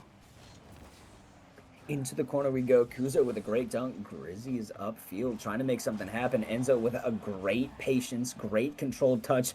Gets a little kiss from Masso. Sunday Driver now trying to capitalize on it, but Beans able to get back and save the shot that was going close post. It looks like Astro's trying to get this pressure on. Now, I love the bumps. I love the interference going on to the back line, but you got to watch out for these booming clears. These counterattacks that we know this Clemson team is very well capable of. Sunday Driver now on a one-on-one with Beans, trying to get something to happen. Gets it around him, but Grizzy can't get this follow-up touch. Kuzo elects to keep this one on, and I like the pressure that we're seeing from Astro. We didn't see a lot of it in game 1, and I think large part goes to the demos, the aggression that we're seeing from them. They're trying to beat Clemson to the ball at all times, and we see Clemson trying to be confident. You could catch a team like this off guard, especially when they feel like they have a game in the bag, but you got to be able to keep it up. It's a great save. Comes out from Kuzo. Kuzo has been really keeping this close. It's a couple big saves already. The first one coming in the first 15 seconds, and then following it up there. Needs to make another one and does. Great recover speed again. And almost able to challenge that one too. Great anticipation. And another great reactionary save, this time by Sunday Driver, but Clemson looks relentless right now. Enzo still trying to tap it back down. This one will fall to Massow. Back to Enzo, tried to give it the give and go, but Kuzo is able to just launch it the length of the pitch. But Enzo back in plenty of time. Although the 100 boost didn't spawn, he'll get it from midfield, and he'll push it in with a couple of touches. One to elude Kuzo, who went backwards with it, looking for Sunday Driver. Quick and crafty touch from Massow will get it done. A 2-0 lead now for Clemson. A great idea from Kuzo, back past the Sunday Driver, but Beans gets the bump onto Sunday Driver, preventing that follow-up. Massow gets a nice chip shot, and of course, Sunday Driver, now being out of position, can't get back to that one. we dive into the third kickoff of the game. Clemson coming out swinging 2 goals, less than their first, but they haven't allowed one come out from Asheville. Beans trying to get a double touch, whiffs on this one, and now it's floating awkwardly in the midfield. Enzo now pops up, trying to get something going, buying some time for his teammates. Sunday Driver with a great 50, trying to leave it for Kuzo. Kuzo gets a great dunk. Beans full boost, Grizzy not enough, just forcing Beans up into the air. Sunday Driver dives, quick shot coming out, but a great save comes out from Nassau. We're seeing some sustained pressure though from Asheville. That's something I'm surprised and happily surprised to see, because that's something that we didn't see from them last season, and now it looks like they're finding these bumps, finding these demos, and that's allowing them to grab boost and sustain a lot of this pressure. Yeah, looking a lot more comfortable in their own skin. There's no doubt about it. And unfortunately, the scores for them have not been reflecting it. Clemson's been that good. But at the end of the day, they are finding those opportunities. Their 1-2 passing has been really sharp too, which certainly wasn't something that you knew that Asheville could come out with. But they've been doing a great job of exactly that, to at least showcase that they can hang with Clemson. But the next step in the process being able to actually find one. Their defense can't bail them out all game long. They did find some sustained pressure, to your point, but need to be able to find a way past this midfield pressure that seems to be mounting and relentless from the Tigers of Clemson.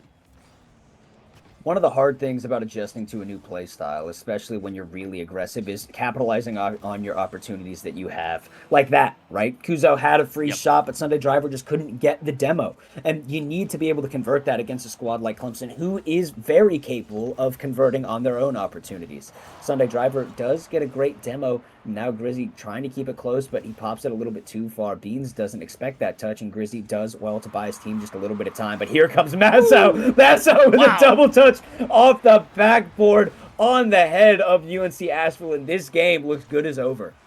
Yeah, absolutely. That was a no hesitation attitude, right up to it, anticipatory, and put it in the back of the net and make a statement piece here in game 2. If it hadn't already been spoken in game number 1, it would be even more so a chills factor. That was a clean shot from Nassau. And now leaving Asheville, not only their players on the pitch, but also their fans here in chat a little bit deflated after the first couple go the way of Clemson, as they go up 2-0 in this series, and all signs point towards a dominant 3-0 performance, as they have been that good. Nassau the hat trick this time, Coulson.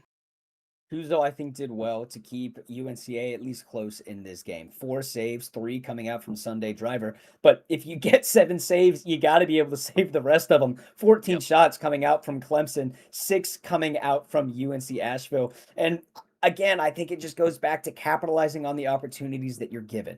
UNC Asheville is getting these opportunities against Clemson, and I know it's new, especially against a squad like Clemson. And I think these are good reps, but you got to capitalize on them now. We are in the season. This is a team that if you beat, you set yourself up for success later in the season. At least get a game off of them, and I think that could be a fantastic sign for this UNC Asheville squad.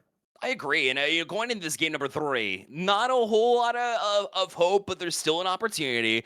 But I go back to what you had said against that, being opportunistic. And it's so difficult whenever you finally find yourself in a spot where you think you're doing everything well. You got position right. You have that bump potential, demo potential out in front. But Enzo just fought it off so well, was so experienced, able to jump over the lead blocker, if you will, in order to make a play there defensively. Looks so strong in doing it. And whenever there's that level of confidence across the pitch, it makes it difficult to go up against. We'll see if they can kind of calm themselves down, get back into it, and match the pace of Clemson. Otherwise, if Clemson gets out to an early lead here, it might as well be over. And that's a great step in the right direction here, as they'll score first.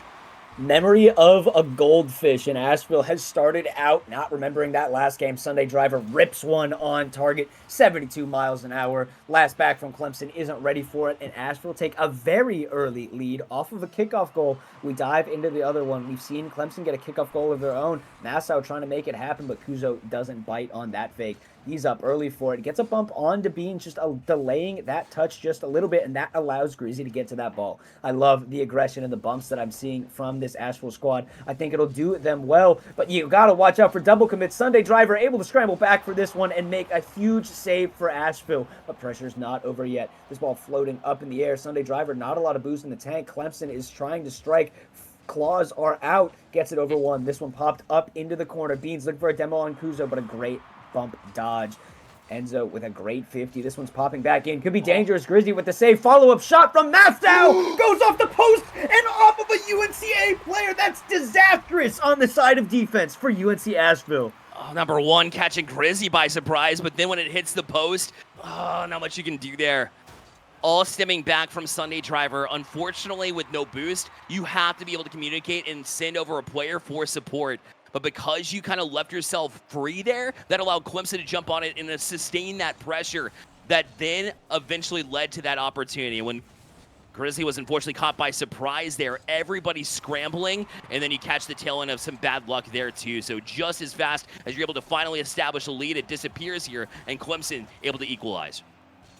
This one popped up quick. Mastow up quick for it. Trying to find a teammate upfield, but no one willing to commit for that one. Kuzo gets team bumped by Grizzly, but is able to get it back to that one. This one pops over to Sunday Driver on the wall. Enzo goes to meet him, does get the beat on him, but Grizzly scoops it up. Elects to take his time, gets it by one. Enzo with a quick doink on target, but Kuzo with a great save. This is a dangerous one, though. Back on net.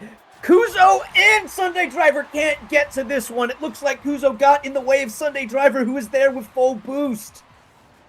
Exactly right. Kuzo is just trying to make a play, and it goes back to being able to trust your teammates.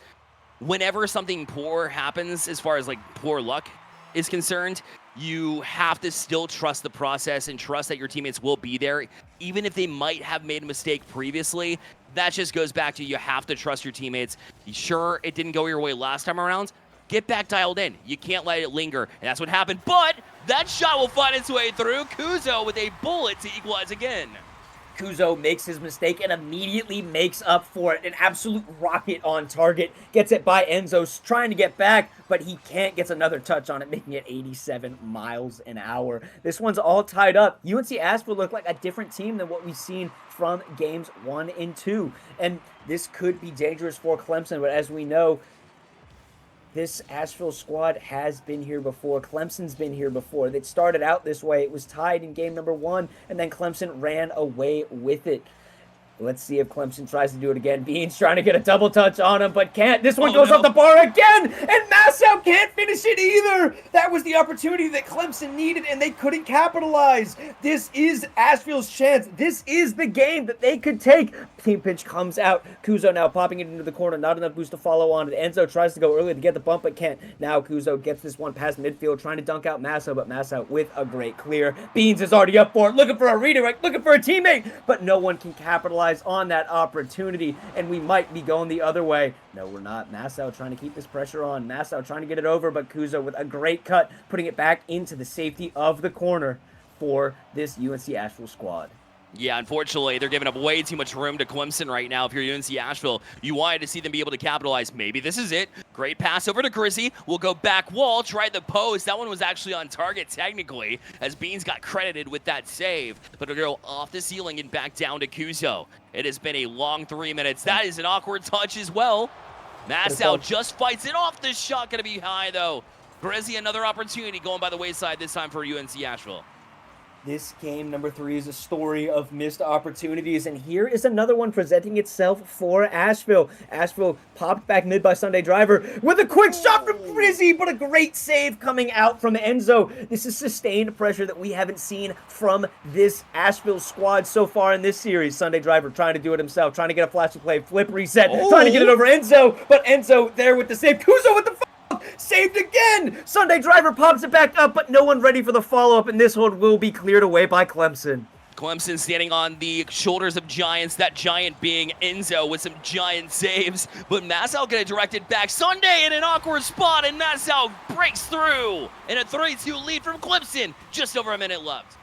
Mastow, king of awkward touches, gets it by one. Great touch back to himself. Reads Sunday Driver trying to clear this one out, and he slots that into the bottom right, giving Clemson another late lead. This is a scoreline duplicated from game number 1. This could be devastating. Last time this happened for Asheville, they let 3 more in. Grizzly trying to prevent that, but his shot goes a little bit awry. Now Beans taking his time. Kuzo gets back, flips into it, but Beans trying to get a double, leaves it for a teammate, not enough boost. Sunday Driver trying to get it back to himself and gets a great touchdown. This Asheville squad looks a lot better than they did at the LAN event. Sunday Driver trying trying to prove it too, trying to get a double, but again, another shot just goes wide. I think there's a lot to take away from it as this one gets past mid, no one's there to receive it. They're playing a lot better as a team. They're getting so many more opportunities against the number 3 squad from last season. It's just about how long you can hold out. Unfortunately, Enzo with a shot on, Sunday Driver with the save, a little bit of awkwardness on the back line. Oh, Kuzo popping it back towards net. He's going to have to get this one out. Great 50, able to dead this play, but Sunday Driver doesn't touch him. No, this could be devastating, but a great bump comes out. This one's still floating awkwardly in front of the net. Sunday Driver saving it away. This one pop back up in front of the net again. Nassau looking for a double flip reset and gets it. A lot of awkward touches, forcing Asheville into bad positions, and eventually that ball goes through. The backbreaker, the flip reset, the dunk on Kuzo as well, and that is one of the most strong ways to play with a lead that I've seen, was from Clemson here. Did not let an ounce of Asheville momentum at all, put them in awkward spots that made them look incredibly disorganized, and now with 2 seconds left, need the goal now, won't be able to get it done. Asheville made it interesting, let's say that, towards the end of the series, but at the end of the day, it will be that sweep from Clemson as they put one more for the road, and the Tigers will walk away with a 5-2 win here in Game 3. Sure, Colson, lots of promise here from UNC Asheville, but still Clemson doing what they needed to do to be able to finish out the series. And I don't think I was giving Clemson a fair shake. They were dominant in that series, and that they absolutely deserved it. They are the number 3 seed coming back into this one for a reason. And they put that on display for us in this series. I think they had even more shots than last game. I think they had 17 shots this game. That is a ridiculous amount of offense to the 9 coming out from UNCA. UNCA did have their chances. Unfortunately, they weren't able to capitalize on them. But still, a good congratulations to them. It was a sweep, but just like the first series of the day, it was a lot closer than it appears in the final scoreline. No doubt about it. Again, well, a night of 3-0s, but they have been super entertaining series nonetheless. By the way, I love the support we're seeing on the second channel as well. But we've got UNCC Academy facing off with USC. Sandstorm still going on. USC with a 2-1 lead over there. Appreciate the support on that second channel going, and make sure you follow as well. But a couple of 3-0s. Again, we heard from Enzo at LAN from Clemson. So we're going to be hearing from Masao now this time as well. I'm excited to hear from him, Colson. Yeah, he played an absolute phenomenal series. Masso did a fantastic job, and I think he was the reason that this Clemson squad was able to get through. He saw his play at the very end. He got a double tap, flip reset, forced it into the net, past one defender. He played a dominant series, and I am very excited to be able to talk to him soon. Well, we will get him organized in here with us, get him on the phone, of course, and we'll be able to talk to him and see, pick his brain as far as what's happening, not only this week, but in future weeks as well. So you're going to want to park it right here. Stay on this channel. You're watching the C3 Esports League. We'll be right back.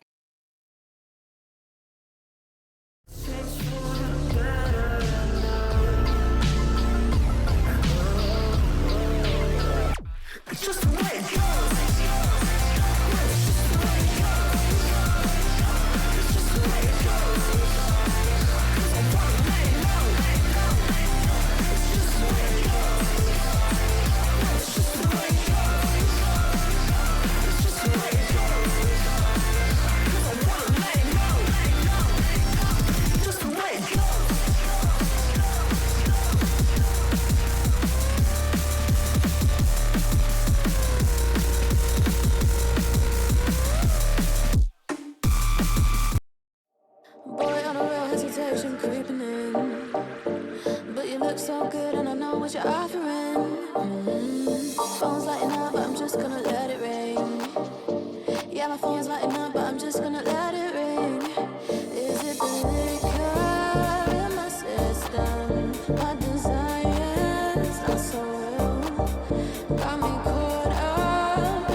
Colson and Bearlight back with you here on the C3 Esports League. We appreciate you being here. And we got a special guest here. We heard from Enzo last time. So Masao joins us. And Masao, a big 3-0 victory to end week 2. You also got a big victory in week number 1. A lot of very hot start, you would say, to the season. How you feeling right now? We're feeling really good. We're just trying to keep these games that we feel like we should be winning, like to actually be sweeps. Because in previous seasons we've dropped a lot of like individual games, and it makes us look a little sketchy on the leaderboard. But no, I think we're feeling great on the game right now in general. So I'm happy with it. Yeah, you guys played phenomenal, and you are the number 3 seed coming in from the LAN. So even though you did drop a couple games, you proved it in the end, and that's what matters. I know you guys are trying to make the push to number 1. So without revealing any behind-the-scenes strats or anything, what has changed coming from that last LAN experience coming into this new season of C3? I think just having like a consistent team over multiple semesters is going to be a big thing, because this is the first time that I can remember that I've had the same teammates for a new semester coming in. And I feel like we figured a lot of things out by the LAN last time. We took down some good teams. And we went like 1-1 against Charlotte, and we were undefeated against Winthrop. So just building on that, really, we're feeling pretty comfortable in our rotations and our mechanics. So it's just playing more good teams and actually getting used to the speed, and I think we'll be fine. Yeah, you had an absolutely phenomenal game, and a lot of the time, especially I'm going to point to LAN yet again, you guys relied on each other as teammates a lot of infield passes. We saw glimpses of it against this Asheville team, but of course, mechanics were on display. You had a double tap into a flip reset, into a dunk on the last back Asheville defender. An absolutely beautiful shot. Have you been working on mechanics on top of what you've already established as a team for Clemson?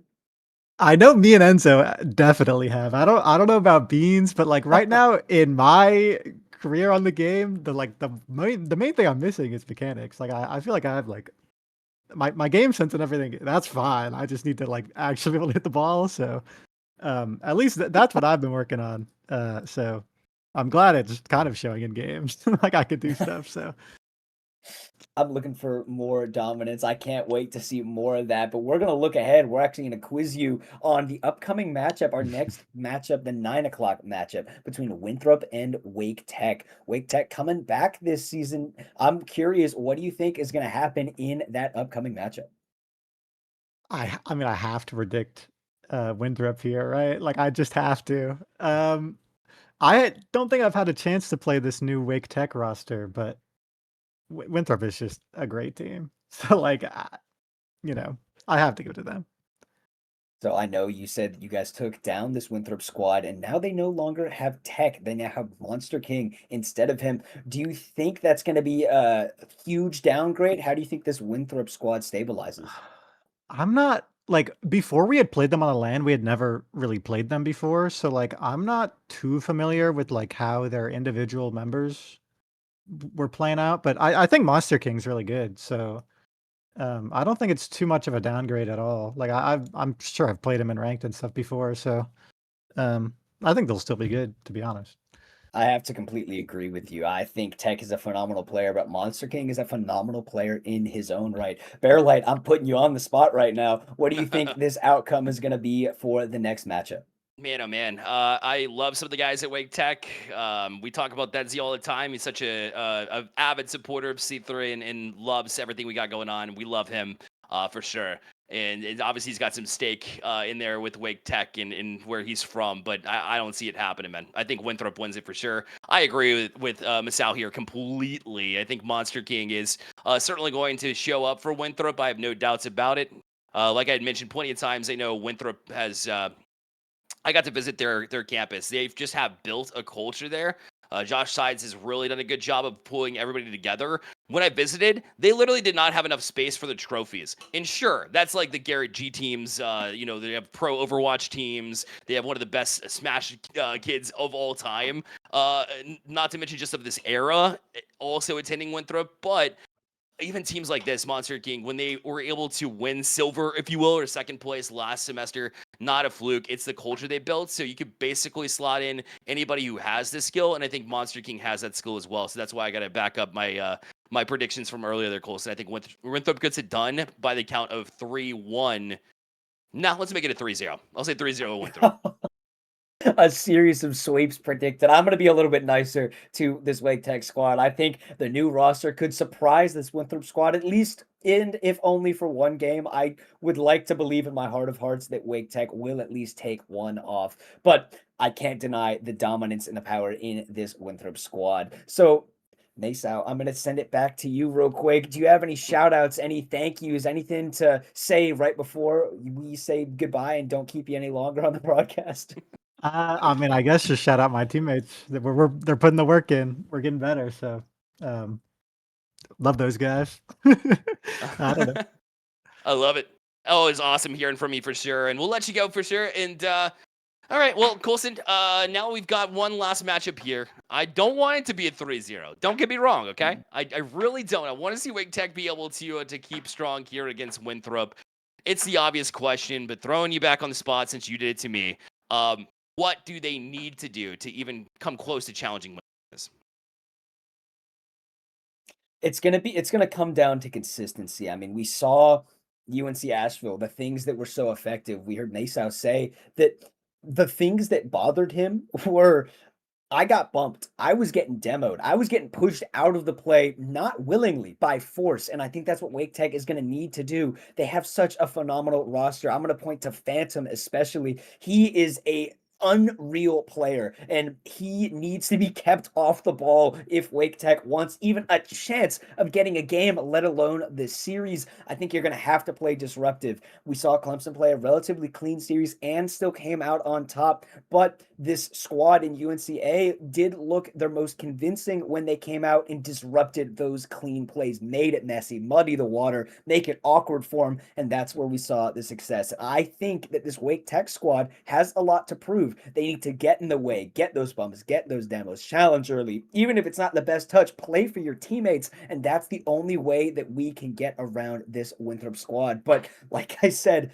Winthrop is dominant. They got second place for a reason, and they are hungry. Devastating loss in the finals in the last land. So they're going to come out hungry, and I wouldn't be surprised if they dominate this series. I agree with you. I think if Wake Tech does not win game one, and I think Nate made this point as well earlier, if Wake Tech does not win game one, every single vibe in the world is going to be that Winthrop wins the series. And I think it's because that's going to be how it plays out. You know, it's how energy rolls when we talk about both camps and their communication pathways. You know, it can get very frustrating when you feel like you don't have a chance. And if Winthrop's able to take that game one, suddenly Wake Tech, they may not believe that they can win it either. And if that's the case, then you have defeated yourself. I don't know the culture, so I can't speak to Wake Tech and what their comms are like if they start losing to Winthrop, but I know that even some of the best, most cohesive teams, if they get behind against a Winthrop team who finished second last semester, it's going to be difficult for them mentally, especially Colson, to be able to dig themselves out of it, in my opinion. We've seen some Wake Tech squads show resilience in the past. I recall Deadsy when his roster was still on. They were a phenomenal squad. So I think that the culture could entirely depend on that. If Deadsy is close with them and has built that same culture of resilience, this could be an opportunity for Wake Tech to show this entire league what they've got going. We've seen great teams in the past, so they could do it again. It's not entirely out of the question, but they're going to need to show up in a big way if they're going to convince us that they can dethrone the number 2 seed. Yeah, I 100% agree. By the way, if you don't have that second tab open, C3 Esports League 2, go ahead and do it and check out what's happening over there. UNCC Academy has brought it all the way back now as they are 2-2 in the series. So it's game 5. 4-3 right now in favor of USC Sandstorm, but that's just after UNCC Academy had tied it up. 47 seconds left. Go ahead and pop open a tab. Go over there and check it out as well. You need to. And in the meantime, we are going to take a break here on this channel, but again, don't go anywhere. That Wake Tech versus Winthrop matchup coming up right after this break.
name is Nate, and I'm the founder of the C3 Esports League, and I just wanted to take a quick moment to tell you about why C3 was created and where it's going to be heading in the near future. So C3 was created with a few things in mind. The first one being bridging the gap between the Carolina esports community and the academic institutions and teams that compete within it. Originally, there were no local leagues or local competitions really for these teams to go out and compete against one another and really showcase what Carolina esports can be. The second thing was also to give these students and collegiate competitors opportunities to learn shoutcasting, broadcasting, league operations, and management, and honestly just getting that competitive feel and showcasing what they can do on a competitive stage. Unless you're one of the top 1% universities in the nation, a lot of these students don't even get those opportunities and the chance to really represent what they can do themselves. And the third thing was to really show what esports can do whenever it's backed by the community and what a grassroots organization can really do. That community backing is crucial for almost everything esports related. So C3 is really trying to showcase a new era of esports and how it should be done with that backing of the community. Whether it's the players, whether it's the normal staff and volunteers helping us, or it's the institutions themselves, a league cannot survive without that community backing. Hey y'all, Coach Sathy from NRG Esports here, and today I'm here to endorse C3 Esports and their objectives as an organization. As a former professional player and current head coach, I understand the needs of both professional players and competitive hopefuls alike, and C3 Esports has that extra developmental step that playing the game on its own will not provide. Soft skills such as honest and effective communication, teamwork, and working within a structure are just some of the benefits for those partaking in the league on both the playing side and the tournament organizing side. I hope those watching the video will research for themselves what C3 Esports is and engage with their mission. As a North Carolina native, I'm proud of what they've done, and I'm excited to see what they continue to do. Hey everyone, it's Jen, also known online as Lemon Kiwi. I'm an esports commentator for over 10 years, and I wanted to show support for C3 Esports and all the work they do in the Carolinas, because this kind of grassroots platform is what makes esports actually grow. This gives an opportunity for students to have structure, real competition, and to develop before that big spotlight hits. And it's where players learn how to compete, how to communicate, how to take the game seriously. And that foundation is what turns passion into something sustainable. And it's not just about winning games, it's learning how to show up for your team to improve and to be responsible for something, to represent something bigger than just yourself. And I think what C3 Esports does is an amazing opportunity, a great platform, and I hope it gets all the support it needs. And that's what I'm saying here, right? It's that C3 Esports exists to create real sustainable pathways for students, schools, and partners.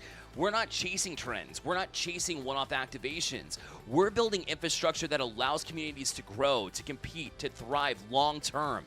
That's what makes this different and why we see such a lasting impact in the community. Hi, I'm Blake Mr. Epic Phillips, and leagues like C3 play a pretty pivotal role in the current and future state of collegiate esports because at the moment, the disparity between top funded programs and programs that don't receive much, if any, funding at all is growing pretty rapidly. And so opportunities for players outside of the top 0.1% of a game's player base are starting to dwindle, and these are opportunities like playing on LAN, which is something that all collegiate esports athletes should have the chance to do at least once in their careers, or just playing in a league where they've got a reasonable shot at winning or even competition to play against. And so the responsibility of hosting platforms like that has fallen on regional and local organizations like C3, and they do it on a level that is on par with a lot of professional organizations that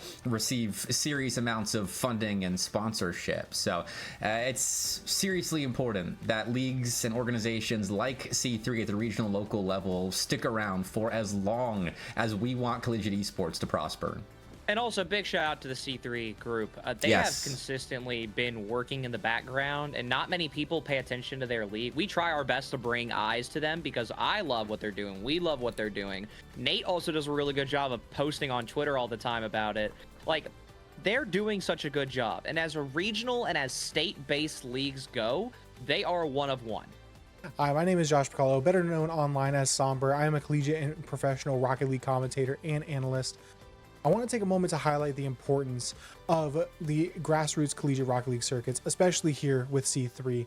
The role C3 plays in the growth of the collegiate scene by having highly competitive regional competition not only helps players develop locally, but nationally as well, now boasting 3 teams from the region who made the top 48 nationally.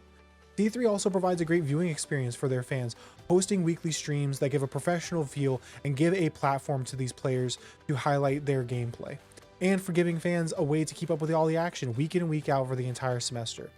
The biggest opportunity that C3 provides for the students, staff, and programs is their unique LAN experience, giving players who otherwise may not have their shot to compete on stage a way to compete in person and in front of a live audience. All of these opportunities a league like C3 brings to the region are crucial not just for player development, but for staff, organizers, broadcasters, and the overall collegiate esports ecosystem. Leagues like C3 help build confidence, professionalism, and long-term pathways within Rocket League and esports as a whole. By investing in local talent and accessible competition, C3 has strengthened the region to have some of the best talent in the nation. It's elevated the level of play in the esport and has already helped shape the path forward for collegiate Rocket League in the Carolinas. Hey folks, it's me, Spaceman. Today I just want to talk a little bit quickly about C3 Esports and the importance of grassroots programs. Look, I have been up and down the East Coast and across the country ever since I started working with small Tier 1 organizers, Tier 2 and Tier 3, all the way down the line. The most important thing we can tell you is that these grassroots communities are the heart and soul of what esports is all about. So the fact that leagues like C3 Esports currently exists in the Carolinas, it's built by grassroots folks for grassroots folks. It provides opportunities for students.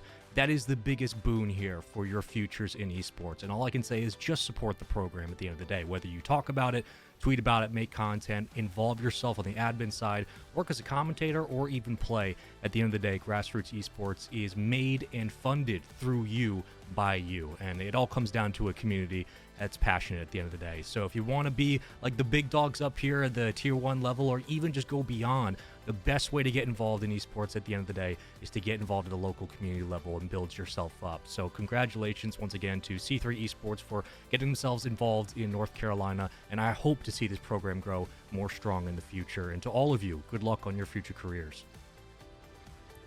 Hello. This is Deadzy, the previous captain of the Wake Tech Eagles for Rocket League here, and I just wanted to talk about C3 and why it means so much to me personally, and more so to, I think, the whole esports scene for the collegiate platform. But C3 gives us an easy way to access such a hard-to-access scene, especially for collegiate players, where the skill gap is so massive that you can enter there as a champ player, you can enter there as a grand champ player, and there's still such a big gap between that and some of these top CRL teams.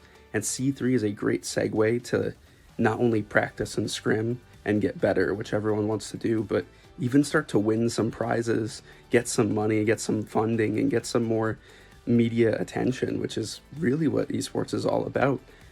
I think it's so important, not only just for North Carolina and South Carolina, but the country as a whole, to get more people involved in esports, get them playing more games, get some more exposure and where we really want to be with it. But C3, I think, was one of the best stepping stones that I've experienced in, my short Rocket League career. I don't play as much anymore, but it has some of the fondest memories that I have of Rocket League in general, just meeting the people, the staff.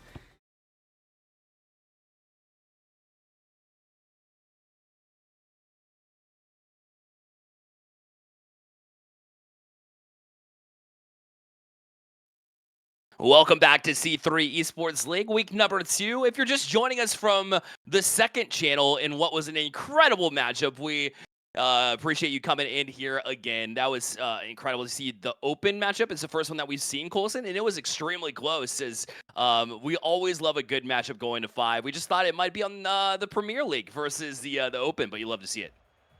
Yeah, absolutely exciting matchup. I imagine it was fun. Of course, I was seated right here on the A stream, but I hope that everyone who just joined us, it did have a fantastic time over there. But I will give a little bit of a quick recap for you new viewers that are joining us right now. We have Wake Tech versus Winthrop. Winthrop winning the number 2 spot in the most recent LAN. Wake Tech actually didn't compete last season, but in previous seasons before that, they've had very strong squads come in. So it is an exciting matchup that we're about to see. Oh, 100%. Absolutely. And you love to see that action across the board. For anybody who's been here the whole night, we appreciate the support that you have given us. And again, Winthrop versus Wake Tech here. Everybody's stacking against Wake Tech here in this moment. They say Winthrop is going to win without a doubt. We agreed here as far as our prediction goes, but if you're here in chat, let us know if you think otherwise, or at least if Wake Tech can make this an interesting series. We're praying for a not 3-0, because that's what we got in this entire time on this channel. Granted, they have been close matchups here, Colson. Don't let it fool you. The 3-0s have been extremely close. UNC Asheville had some moments and definitely showed up in an earlier matchup as well. It might have been 3-0, but UNCW also had some trouble against Columbia International, one of the newest teams with C3. So it's been a fun night regardless of the 3-0s. Absolutely. And I think CIU and UNCA did have great showings against squads that historically have done really well in this league. And I think they have a lot to look forward to. But I'm not going to focus too much on the previous matchups right now, because right now in front of us, we have Wake Tech versus Winthrop. And like you said earlier, everyone is betting for Winthrop because this Wake Tech squad is brand new. You have a lot to prove, guys. This is the number 2 seed, but we're not saying you can't do it, but why bet against the guy that's got second place? Why bet against what works? You have to disrupt that system, and then you will get your time in the spotlight. I think it'll be their first time on the main broadcast, so hopefully their nerves aren't too high, because I want to see the absolute best coming out from them today.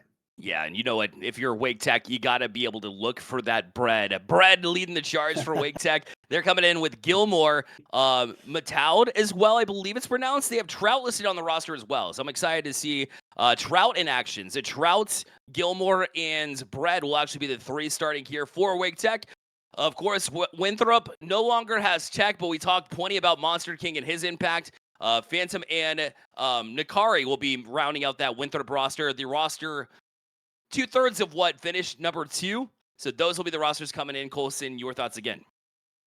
I'm going to try to avoid the Monster King glaze. I want to take the spotlight off of him just a little bit, because, don't want to make the guy nervous. Don't want to get him a little bit of stage fright. But so I'm going to look more towards Nakari and Phantom. And they are unbelievably talented players. Not only talented, they're also hardworking. Like you said earlier, this Winthrop school has so much passion and has built a great community around esports in general, not only in Rocket League, but in other scenes as well. And that clearly shows in the passion and dedication that these players have. I think Phantom and Nakari could have a field day if they're heated up. We saw that coming out of the LAN last year. Once those two get going, it's hard to stop them. So it's going to take a lot for this Wake Tech squad to come out on top, but I think they could do it. Nate said it earlier in the pre-show. They are going to have to come out hot in this game 1 if we are going to avoid a sweep. I think that their best chance is to take this game number 1, but I think Winthrop will dial in the end and take this one. I think the only way that Winthrop loses is if they beat themselves. If they find themselves in a situation where they're thinking that they're going against a USC, they're extremely strong. And we saw it at Lands U. They actually beat USC at one point. And one of the biggest reasons why Winthrop was able to attack them, even though it's a different roster, was because they were able to shut down a combination like SJT and AUG in the way that they're able to find each other. That takes a lot of anticipation. It takes a lot of speed. It takes a lot of confidence as well. But if you're trying to run at 1,000,000 miles per hour and Wake Tech actually controls the pace and slows it down a little bit, gets back to the fundamentals, and then they trip over one another and surrender that first game. Only way, in my eyes, that Wake Tech has a chance to maybe catch Winthrop by surprise. Well, they are now currently testing the server, so we'll be up shortly as far as the series goes. Again, we thank everybody for coming in. If you haven't followed us on social medias as well, it's incredible to watch the rivalries form here at C3. Make sure you're following all the channels, both on Twitch and on socials. But that's what C3 is all about, Colson. We get to see rivalries form, and perhaps Wake Tech and Winthrop will be one in the future. But that Winthrop-USC rivalry is one that I want to touch on before the series begins. It's a good one. Winthrop and USC. Winthrop actually taking it in groups before the finals. They did get their win against them, but South Carolina came out on top when it mattered the most. And again, these two teams are phenomenal. I think the first team in a couple seasons other than Charlotte to take a win, and they came out in dominant fashion. Charlotte actually finished 4th, but South Carolina and this Winthrop squad were going at it. I had the privilege of being in the room while this matchup was going on, and they were getting loud. They were getting heated. They were chatting some stuff, if you know what I'm saying, towards one another at the computers right across the way. And so a rivalry has been formed. Those two teams are the top two to beat, and they need to come out in form this season to prove that they deserve to still be that number 1 and number 2 seed. And that starts right here against Wake Tech. Yeah, that's right. See if we can get them in the lobby first. That's going to be step 1. So still looking to make sure that that's good to go. Let's go ahead and check out. These are still unofficial results because they're still verifying, but let's go ahead and check out the results from this week as we wait. Coastal Carolina with a 3-1 victory over High Point to be expected, or is that a surprise? I don't think that's a surprise. CCU they were a really good team, and I still think they are. They were fast, they're ambitious, and I think they deserve that win over High Point. High Point, I don't think is a bad team by any means, but I think CCU just takes that edge. I'm going to skip the USC, East Carolina University. Eastern Carolina is still trying to come back with a 3-0 on USC, so I don't think that really caught anybody by surprise per se. We did get to watch on the second channel, by the way. Again, go follow if you haven't already. UNC Charlotte 3-0 over Chapel Hill. I honestly thought Chapel Hill was going to hang a little bit closer, but UNC Charlotte, you can tell they're hungry coming off that loss in week 1. Absolutely, you can. And I think, like you said, Chapel Hill is a great squad, but Charlotte, after not even getting on the podium after winning 3 in a row, they got a lot to prove. They have to get back into this C3 league, and they have to dominate against teams they should dominate against, and against teams that should be close if they want to get back to the spotlight, because that was devastating. Not even getting a podium for a squad as talented as that, unbelievable, showing the depth that this league has. I think that Chapel Hill did play them well, but how are you going to beat Charlotte when Charlotte's doing Charlotte things? I'm telling you, man, like if they're cooking, the way that, like, if Lazy has that confidence, and he does very frequently, he can be a mastermind. Not to mention Ball is already popping up all the time. And the most underrated player on that squad by far has got to be Knight. I mean, Knight holds it together. Just the wisdom of that kid. He's been there, done that. Senior as well. Started his career off at Arcadia. Didn't work out very well, but he moved to UNC Charlotte, where, again, they might be having issues with the varsity program. But as far as this team goes, certainly a leader. I mean, there's something about being that vocal leader, in a way, that makes him special. And I think that's why 3-0 there from UNC Charlotte. So still waiting here. NC State 3-0 victory over Elon. So, yeah, I'm going to leave the floor to you to cover how proud you are about this team. I think we're dominant. Rocket was in the chat just messaging me like, don't worry, Colson, I got some clips for you to watch back, right? And they feel confident. They weren't playing with Ventus. Ventus taking a little bit of personal time. So Blubber was actually the one with us, and it was still dominant. There is depth even with a sub on the squad, and Blubber, I think, is an underrated member of this team. He is the guy that does the dirty work. He's like Knight, and that's why oftentimes he's one of my favorite players to watch, because he lets his teammates shine. Blubber will be the one to challenge first, to get the demos, do the dirty work, and that's why NC State works even without one of their players. They have 4 great links, and I think that's why they deserve that sweep over Elon. I love it. 100%. I agree with you completely. They're looking so good. I knew watching them in week 1 that Rocket had taken a step forward, and that kid was already something special. To have him at this young age and see him popping off, certainly encouraging. Love that. All right, let's Nate Glaze. 3-0 victory from UNC Wilmington. We got to see it on this channel, but some of the chat's still trying to catch up with us. 3-0 victory over Columbia International University.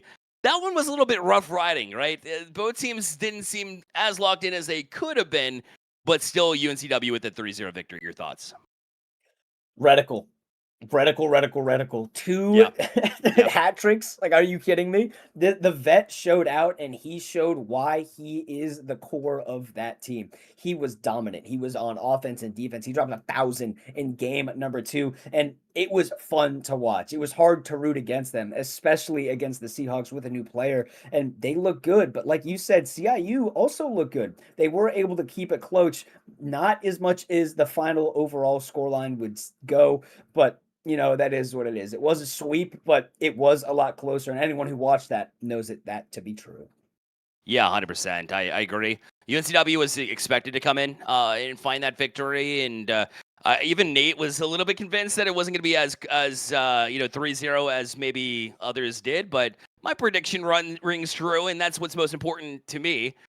Maybe not others, but Columbia International. Regardless, I want to see them be able to bounce back. They had the victory in week 1, so we'll see if they can continue on that vibe as well.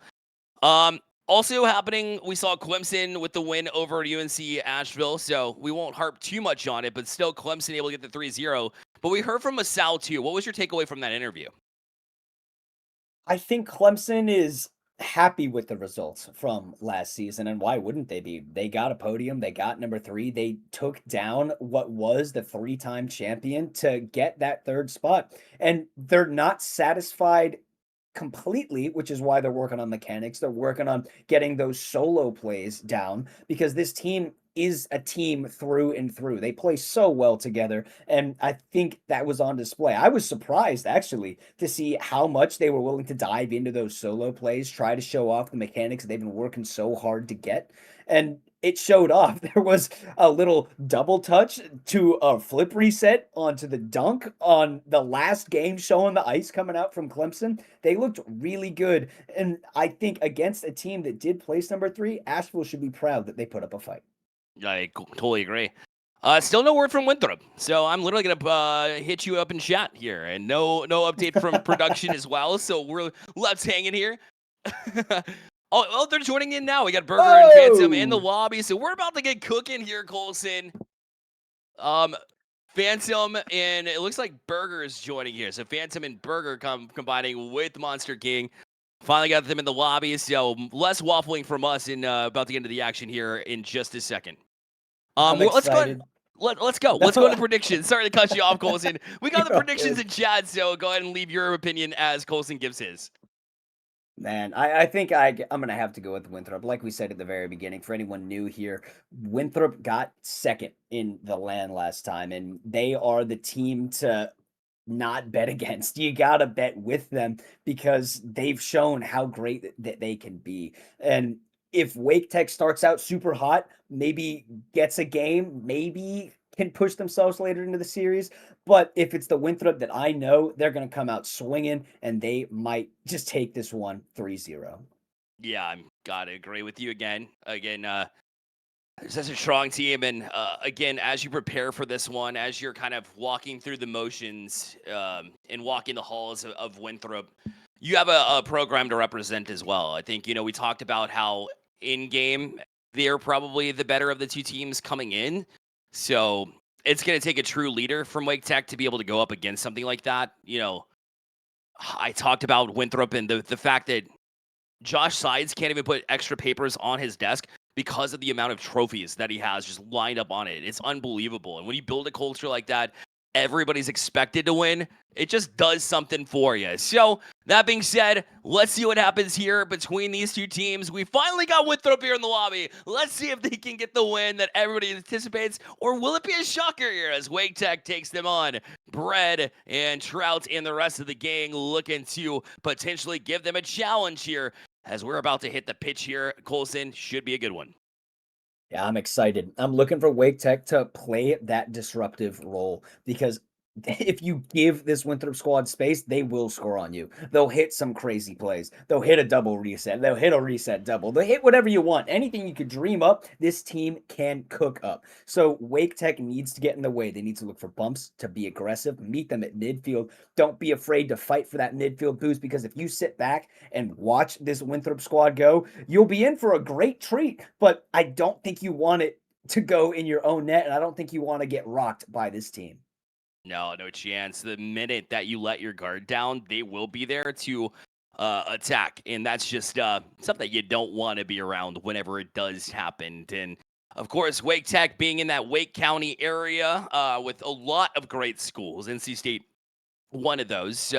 Obviously, it's one of those situations where, you love to represent where you're from. I talk about rivalries all the time. C3 is special in that way, where they have something cooking. These players have something to really buy in for. We've seen a lot of these teams, Colson. We've seen them in a lot of places. Other leagues that maybe don't focus on the regional aspect, they get to play, schools from around the country. But there is nothing like being able to turn to your neighboring school and be like, listen, we got the better of you. And I think that's what Winthrop is aiming to do. Obviously, both teams are aiming to do, but I think Winthrop might have the advantage and be able to do that. But it's something special about that matchup at the end of the day when the school is right nearby. C3 does a fantastic job of facilitating these matchups. It's like seeing Duke, UNC versus NC State, but watching that all the time. I think we're going to get sent right back to us. It appears that one of the players is having some issues connecting to the lobby, so we're going to try to work that one out. Players are joining up. It seems that the connection issues have worked themselves out. So we might actually be getting sent right back in to game number 1. Away we go. Bread and Monster King on the kickoff. Great touch coming out from Phantom. Burger up for this one early, trying to establish midfield presence, but I like that Bread was there for it, popping this one back to a respawning Trout. Demo coming out early from Winthrop onto Wake Tech, taking one out of my playbook for Wake Tech, actually. Trout now taking his time, but midfield presence from this Winthrop squad is unbelievable. All 3 players willing to dive. That third man playing so aggressive already. Bread gets beat out, and it gets pinched right into the back of the net. Phantom gets a great demo onto Trout, and Winthrop start off the scoring. Here's what I'm going to say. Monster King so in chat is like, hey, why, where does glazing come from? Well, you get the first goal on the board. Obviously, Phantom was able to help you out very well, but there you go. Also, the battle of the bread here tonight, Colson. That's what we got. Bread versus burger. So, love that. The food matchup we got going on top of everything else. Now that I haven't had dinner, definitely watering my mouth right now. And Winthrop is also foaming at the mouth as they got that early lead. This one pop back over. Phantom does whiff on this one, keeping it 1-1. A little bit of miscommunication coming out on the side of the defense for Wake Tech. Wake Tech in the blue, Winthrop in the orange. Monster King popping this one to the corner, looking for Phantom. Gilmore trying to get to this one early, but gets bumped by Burger coming back to the ball. Phantom now trying to make something happen, but can't get it around Bread. Burger trying to keep this pressure on, but Gilmore gets a strong pop. This one goes right to Monster King. Monster King down to Phantom. Phantom with a quick shot, but Trout is able to make the save. We've seen a lot of pressure come out from this Winthrop squad really early. We're seeing a little bit of miscommunication coming out from this Wake Tech squad, and it might be a dominant series for Winthrop against Wake Tech. Yeah, it's I know it's 1-0, but it does seem like desperation's already setting in. It's only about a minute and a half in, so Trout, it seemed like they kind of made it difficult for themselves in moments. They had to wait for Winthrop to approach versus being able to attack that. And part of it is the boost control as well. You see Burger already steal that 100 boost in their end, but they're going to leave this one relatively loose. A chance here for Wake Tech. But Winthrop was able to kind of bail themselves out now. Phantom up for this one. Flip reset as he maneuvers his car over one. Monster King to follow up as well. Just a clean play from start to finish. A flip reset pass in a 2-0 lead. 100% shooting participation coming out from Monster King. He has 2 shots and 2 goals. The glaze was founded, and it was founded for a reason. So I'm going to glaze Phantom a little bit too. That was a beautiful pass, setting up Monster King. Monster King was there at the right place at the right time. He has a lot of trust in his teammates and their ability. Trout trying to get something going, though, for Wake Tech. They need a response, and they need it quickly as we dive into the last half of this game, number 1. Bread low boost, getting a strong clear over Burger. Phantom waits for it, gets 50'd out. This one popping off the corner. This could be the chance, but Monster King able to cut that one out to safety. Phantom with a strong clear back to midfield we go. Burger's already up for it. Quick shot, and puts that one top bins. Winthrop takes a 3-0 lead at halftime. The Phantom Burger combination remains. Just play it on high, and although Gilmore had the right idea trying to get up to it, unfortunately ran out of boost, it appeared. Either that or wasn't able to get up fast enough, but they were empty tank as they try to challenge, and Burger will finish that one every single time. Phantom with the assist there, and that will be a 3-assist performance already with 2:20 left, so got the playmaker badge already and looking to add more. Here's Monster King with a Monster Musty, and a 4-0 lead from Winthrop, just going to prove that they belong on this roster, no doubt. Hello, Monster King. The glaze is coming again. A musty flick to the top left corner. Beautiful shot. He's now 3 for 3. Any Monster King doubters are completely knocked out of their chair because this guy is having a phenomenal game one. He takes it back up to the ceiling, trying to do it again. Musty after Musty. This one goes to Burger, but Burger puts it wide. Now Phantom trying to keep this pressure on. Bread does get a great beat and sends it all the way down to the goal of Winthrop. Burger gets the beat on this one, looking for Monster King. Monster King trying to get this one over to Phantom, and Phantom I don't think was ready for it. Trout now pops it up back to himself, trying to get a first touch. Does get a little bit too far away, and Phantom able to get the save. 50 onto him. Pressure starting to form for Wake Tech. They're keeping up a lot better than I thought they would with their challenges, but unfortunately they're just not getting the looks that the Winthrop squad is getting, and I think in large part that's due to the mechanical ability as we see Phantom to Burger with a quick shot, but Trout able to save this one away. Every single touch has a purpose here, Colson, for Winthrop. They just seem to be on it, and a flip reset is either a minor touch, but they line themselves up perfectly to get that small touch, to get it over a defender, or to direct it onto target. Either way, it challenges this Wake Tech team who has to be constantly ready for it, and I don't think they've been up for the challenge quite yet. If they can adjust to it, then maybe they start to challenge this team who gets a little bit more confidence than maybe they should if Wake Tech catches them by surprise and able to take advantage of it. But right now, we're seeing basically exactly what we expected already in this game, number one. Yeah, it's unfortunate for Wake Tech that they have to go against a Winthrop squad, and Phantom tried to walk that one in, but a great save comes out from Trout. Trout leaves it for Gilmore. Gilmore trying to get it to Bread. Bread is able to get the 50 and present the goal from Monster King. This one gets passed out by Bread. Phantom trying to get a double, but whiffs on it. Quick shot coming out, but it is a little bit wide from Monster King. He's probably grateful he didn't get credit for a shot there, keeping his stellar shot percentage up. Double commit coming out from Wake Tech. They're scrambling, and it's hard not to against a squad that puts so much pressure on you. Phantom trying to get something going. Double commit comes out. This could be the chance for Wake Tech. Gilmore looking for Bread in the midfield, but elects to shoot it. This one pops off with a demo, but Phantom comes out of nowhere like a phantom in the night and makes the save. 5 seconds remaining.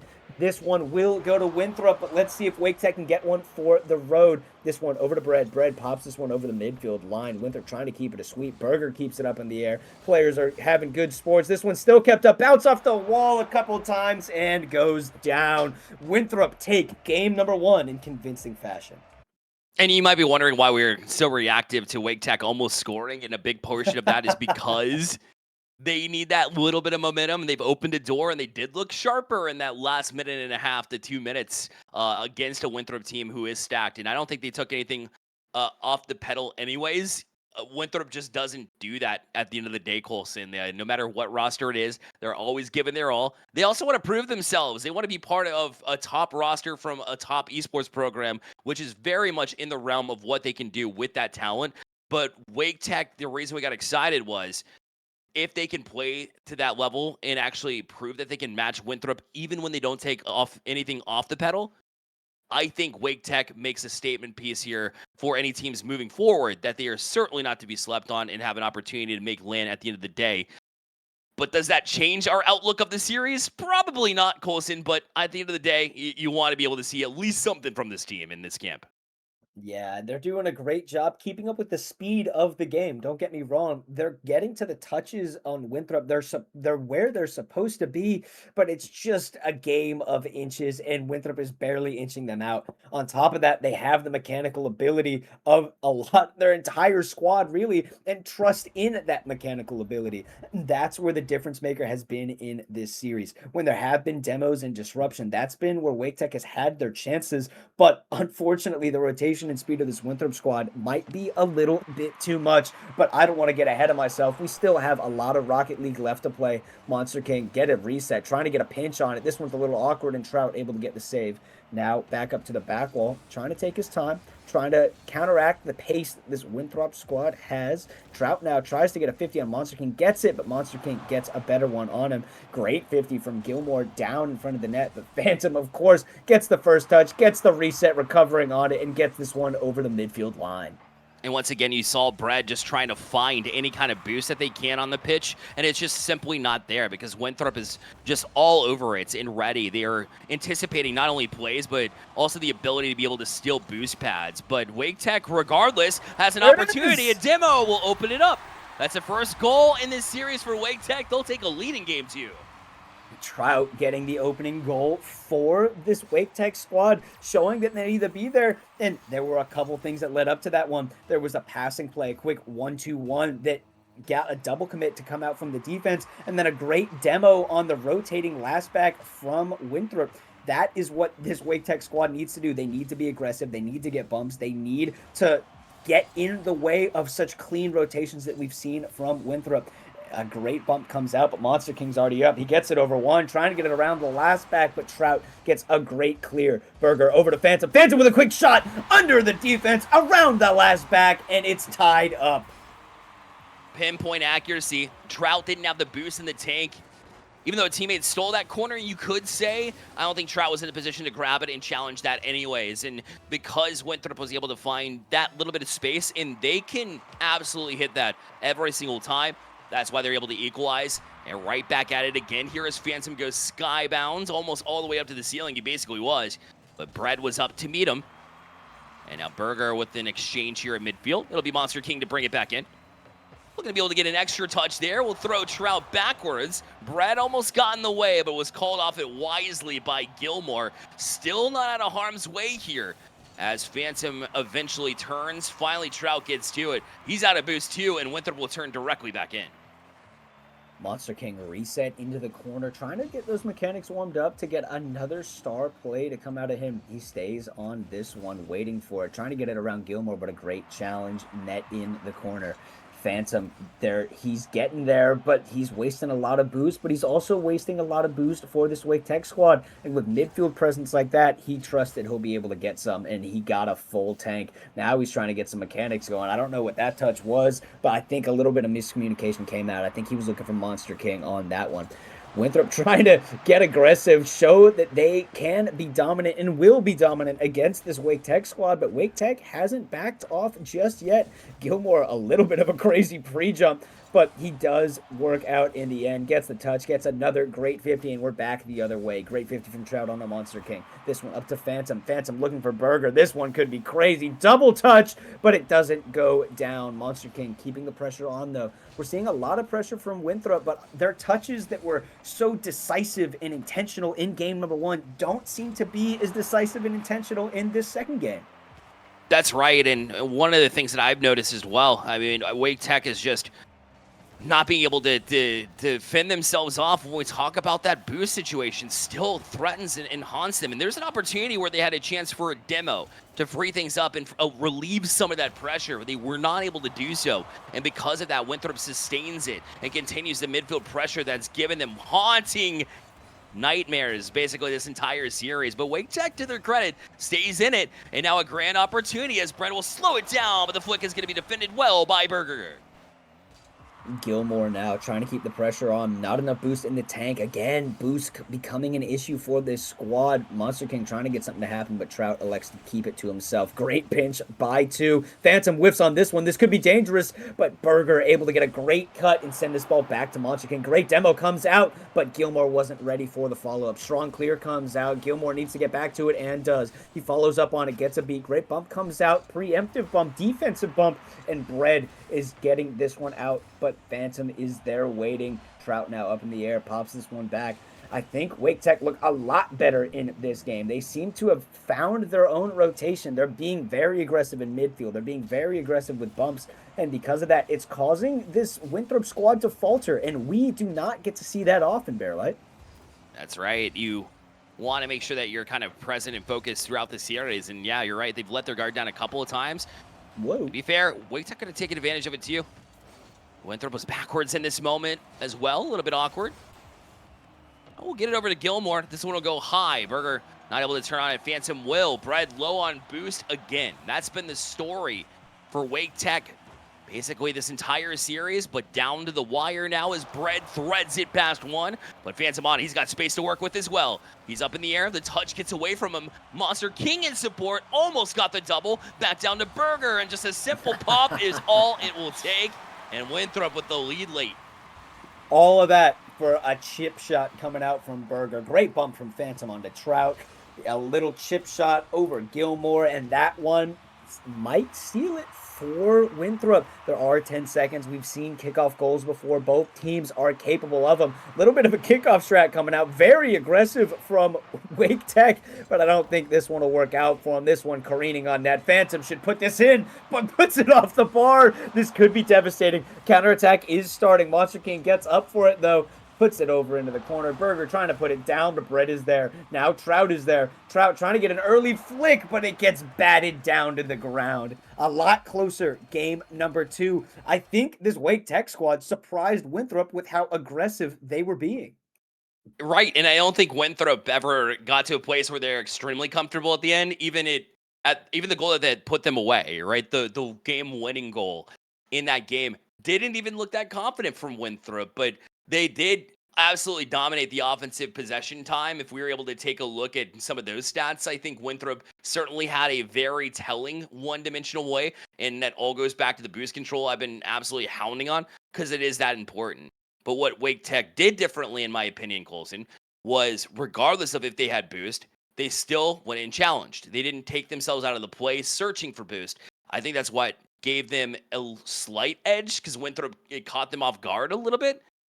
But you have to be able to use this time between these games to figure out how you can win those battles to the boost, so that way you don't take yourself out of position to do it, or left without boost to be able to challenge into Winthrop. That needs to be the point of emphasis for this conversation for Wake Tech. But I love that they kept it close, gave us something to talk about, and we head to the game number 3 now to see if they can't build off of that here going into game 3 and the rest of the series.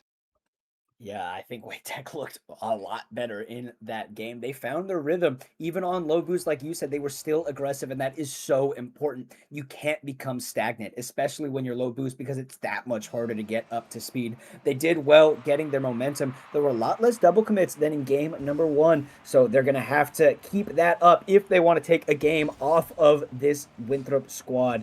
Burger pops it up over to Monster King. Monster King looking for a sidewall. He gets it, but it's not enough. Little bit of a pop. Trout taking it close. Phantom challenges early, buying his teammates just a little bit of time. Monster King gets the beat, looking for Phantom. Phantom popping this back for Burger. Burger gets there first, but demoed by Bread. Battle of the Breads, and Bread came out on top in that one.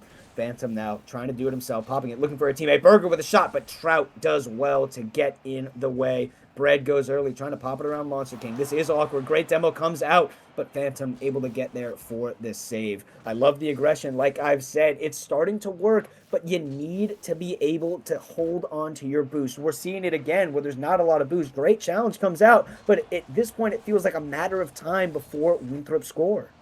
Yeah, another stolen one as well. Brad will eventually get it out. Gilmore's got half. Burger will send it right back in. Phantom off the corner. We'll have Monster King to follow up on this one. Shot taken far post, but it will ring off of it. But Burger right back to it. Back wall. Gilmore left without a chance here as Burger will put it in for Winthrop, a 1-0 lead. And there's the difference maker. The mechanics. Burger off to himself. Gets the reset. Doesn't need to use it. It just floats into the net. And again, large part, Gilmore didn't have any boost. He was sat there. It's like the Willem Dafoe meme where he's staring up in the air. You're like, ah! Like, that's what it's like when you're playing against this Winthrop squad, because it's hard to do anything against them when you don't have any boost. I think one of the things they could look into trying to do is Monster King goes for a musty, but a great save comes out from Bread, is look for quick 1-2 passes to clear the ball out of the zone. I've seen the first player just try to get a booming clear, and it oftentimes only reaches that midfield line. I know it's really hard, especially against a team that swarms like Winthrop. Swarming again. Phantom goes early, gets a shot on net, and gets a goal. But they need to look for those outlet passes because that's the only way they can get back into it. That's right. Support one another when you're close by. But Winthrop has an answer for basically everything. And the reason we're harping on it so much, chat, is because I don't think I've seen this one-sided affair like to this degree as far as boost total is concerned. And yet still, Wake Tech is keeping the series close, keeping these games close. How? I'm impressed with what Wake Tech has been able to do with basically no beans the entire time. What in the world? They're playing different.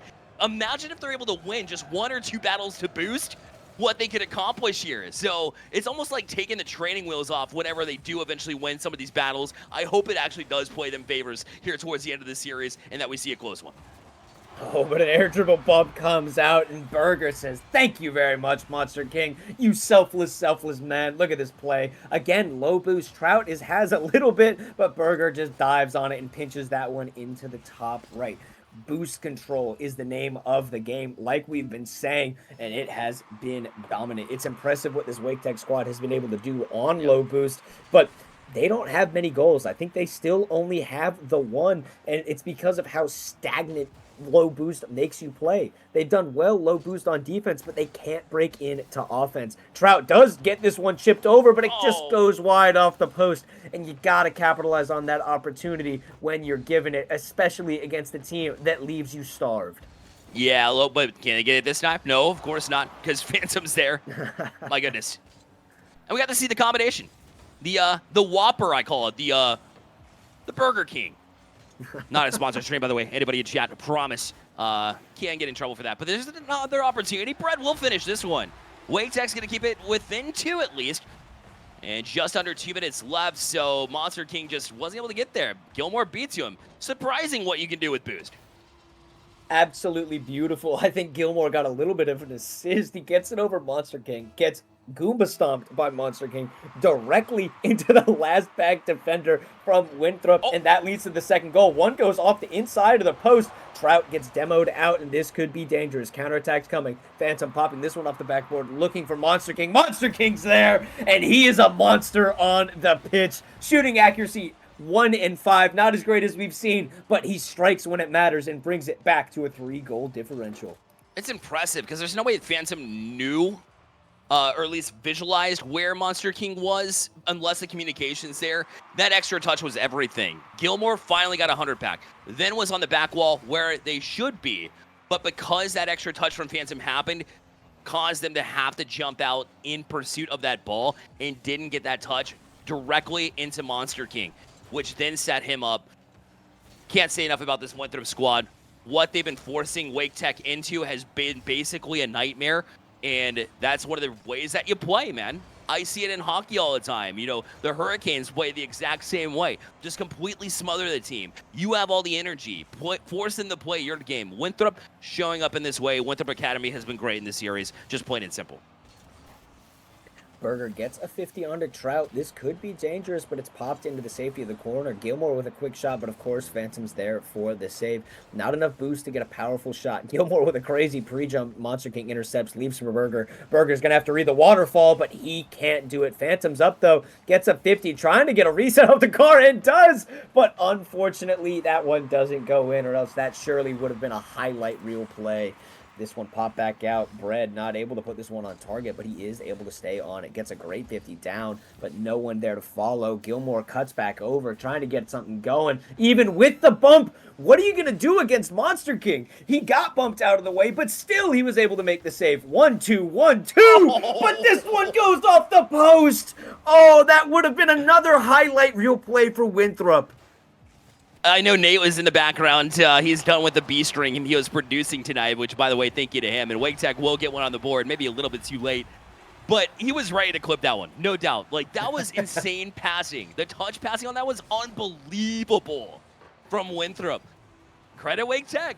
You know, there were some opportunities during the series where they could have capitalized on it. They did there, giving themselves a chance, but they got to score right off the rip. Not going to happen, though. Unfortunately for us here, we see 3-0 matches, but every single series had something, a dynamic about it, a personality to it, an opportunity for the losing squad to have an opportunity, and in fact, one for the road here for Wake Tech as well. It was incredible to see this night develop into what it was, but Winthrop Academy has been excellent here tonight in their big win against Wake Tech, as it'll be 4-3 the final count here in game number 3 as they complete the sweep. I am happy because that Wake Tech was able to get a few goals in the end, but it was domination from Winthrop. They looked unbelievably comfortable. They had full boost all the time, and it's hard to do against a Wake Tech squad that was keeping up with them. I think that even though Wake Tech got swept, a lot of these teams, I would say the tier 2 teams, should be on notice because Wake Tech's here to play. They weren't able to come out with a win, but they were able to keep it close. They got 4 goals against Winthrop, even on low boost. So I think we just got word that Phantom will be joining us in this call for a quick winner's interview. Bearlight, what do you think about that series? I mean, from start to finish, I harped on it so many times that boost control is ever so important, and that's exactly what we saw. I mean, it was dominated from start to finish in that aspect. There was so many times where they were left with nothing. Wake Tech did everything they could in that certain circumstance to try and make it work, but it just wasn't enough because that's just a well-coached team. You can tell the Garrett G's, even if they haven't spoken, like it kind of rubs off on you whenever they're there, and in that environment. I got the opportunity to visit Rock Hill and where they participate, where they compete from. And it's just an environment that you want to be in. You want to play for everybody in that program. I mean, they've got pros across like Overwatch, Valorant. This is a community that really builds itself and it shows itself in those moments. They do the little things right all of the time. It's why we saw USC, who might have been quote unquote the better team or well-known team across collegiate in last semester, but then they come in this semester and it's a whole different ball game that they have to play, and yet they still show up. They do the little things right, and in this moment where they should on paper 3-0 a Wake Tech team, they're able to accomplish it. And even though Wake Tech was able to fight back and do what they could with as little as they had, it still wasn't enough to overtake a team that has that drive, has that community backing, and has everything that they needed to succeed here in this series here. So Colson, we actually have an interview lined up. Again, it'll be Phantom here with us as well. So I'm excited for that conversation because I haven't gotten to talk to Phantom very often. Have you? I have not, but I am excited to. I think he's about to join us, and he is here. Phantom, congratulations on the win. You guys look dominant both on the ball and off the ball. How were you able to keep that much boost in your tank against a squad that was keeping up with you, at least for the beginning of the series? We boost is like the big thing we've always focused on. That's like one of the things that T. Carell, when he coaches us, he always tells us, we got to get the pads because we can't going for the big boost. You got to keep the pressure up. You can't just lead the big boost. You just got to leave that in the corner and get the pads and keep the pressure, and that's how you win the game. Yeah, winning those. I mean, listen, you guys were on it from the get-go. Very disciplined team as well. Obviously, a big community there at Winthrop, too. The new location that you all have to work with, I know it was opened a few years ago to this day. I got a chance to visit it not too long ago. Seems like an environment that players love to show up to. What can you say about the environment and the community there at Winthrop as a whole? So with the esports facility, I'm only here like once a week, basically, for NACE matches when I play with, Percy and Tikaro. Sure. Because that's the only league I have to be in person for, and I'm a commuter, so I'm 10 minutes away. So I just always prefer my home setup. But Barry, he comes over here all the time. Burger. But everybody over here, they're always so cool. I love everybody here. It's always fun to talk to everybody. That's awesome. After finishing second last season, you obviously have big goals and ambitions to win it this time around, I imagine. So what are some of the things that you did and focused besides boost control, which we talked so much about tonight? What are some of the other aspects that maybe we're not thinking of that you all are, without giving away too much, for the rest of the season that you're looking to focus on to try to win it this semester? Yeah, obviously losing T-Neck, it's a big part, but, Monster King, he's fitting in well so far. We're doing what we can. But I think the biggest thing that we're focused on outside of, actual gameplay would be, our mentality. Because a lot of times we lose closeout games a lot because we either get too confident or we just get nervous. So we're really trying to hone in on our mentality to be able to win games easier. Love that answer for sure. Colson, you got anything else here? I do have something. So this Wake Tech squad is relatively new. I know that you guys starved them out for a lot in the entirety of that series, but what do you think of this new roster? How do you think they stack up compared to the rest of the teams in the league? Do I think they can make land? For sure. I think they can make land. Do I think they're up there with the Winthrop, the USC, the Charlotte? Probably not. but they're definitely a LAN team, so we can, maybe they're a LAN team. They do better at LAN. I think we're definitely a LAN team. We beat Charlotte twice. They were the 3-time champion. So I think we do better on LAN personally, but I don't know. We'll see. Alrighty, I do have one final question for you. Got any shout outs or anyone you want to say thank you to before we let you go? Let's see. Shout out obviously my teammates. Shout out Rocket, NC State boy. Shout out him, my duo. Shout out everybody at C3. Shout out everybody at Winthrop, and shout out my whole family, all my friends, and then obviously T. Crowell Percy, the coaches that help us. That's basically it. Fantastic. Phantom, thank you so much for joining us. Again, congratulations on your first 2 victories of this season, and hopefully y'all can live up to your own expectations, which I know are extremely high. Thanks again, man. Hopefully. Thank you, guys. Absolutely. Well, C3, everybody here, thank you again for supporting. It's been absolutely unbelievable here on this channel, C3 Esports League. Make sure that if you haven't already, go ahead and open a new tab. Copy over twitch.tv/C3 Esports League, add a 2 to it, and then follow that channel. That's our second channel. There was a premiere game on there, and then a couple of open series as well here at C3, where some of the teams that maybe aren't as experienced get that experience here with us. That's what we love about C3 as well. Maybe a few too many 3-0s here tonight, Colson, but as a whole, I thought tonight was pretty successful at the end of the day. I would have to completely agree. A lot of these series were pretty close, even though they were sweeps. My head and my heart point to that CIU versus UNCW series. Even though it was a sweep, it was pretty close within those games. We got a couple of overtimes out of them. So, wow, right? The new team, they were able to take it to an existing team, and that was awesome. But I think the team to look out for is going to be obviously Winthrop, right? Like they were dominant. They had so much boost control. They had the bumps. They had the plays. They had the mechanics. They had their teammates. The list goes on, but I run out of breath before I can keep going. An absolutely phenomenal way to start my own first cast of the main broadcast. But make sure to tune in to the second broadcast to see some other familiar faces as well. Bearlight, I'm going to send it to you after thanking production, thanking you for co-casting with me, thanking all the players for showing out today. Thank you to Twitch chat. Bearlight, take us out. All right. Well, exclamation point Twitter as well, as you see in the chat. Make sure you follow us on socials, and we'll see you this same time next week. Again, it starts all over with first look at 6:30 p.m. Eastern time on Tuesdays.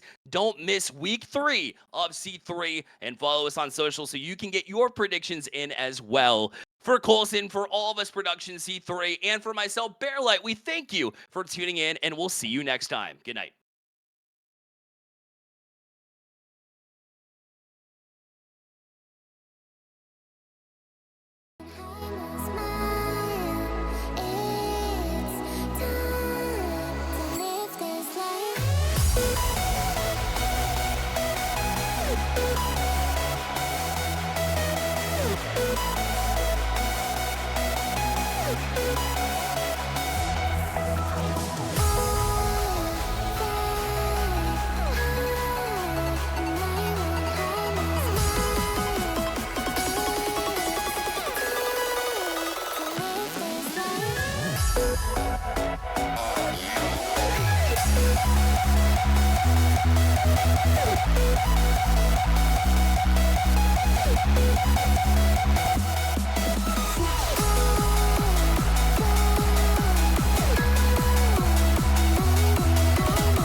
I was chasing shadows, moving too fast. Didn't see the way our love couldn't last.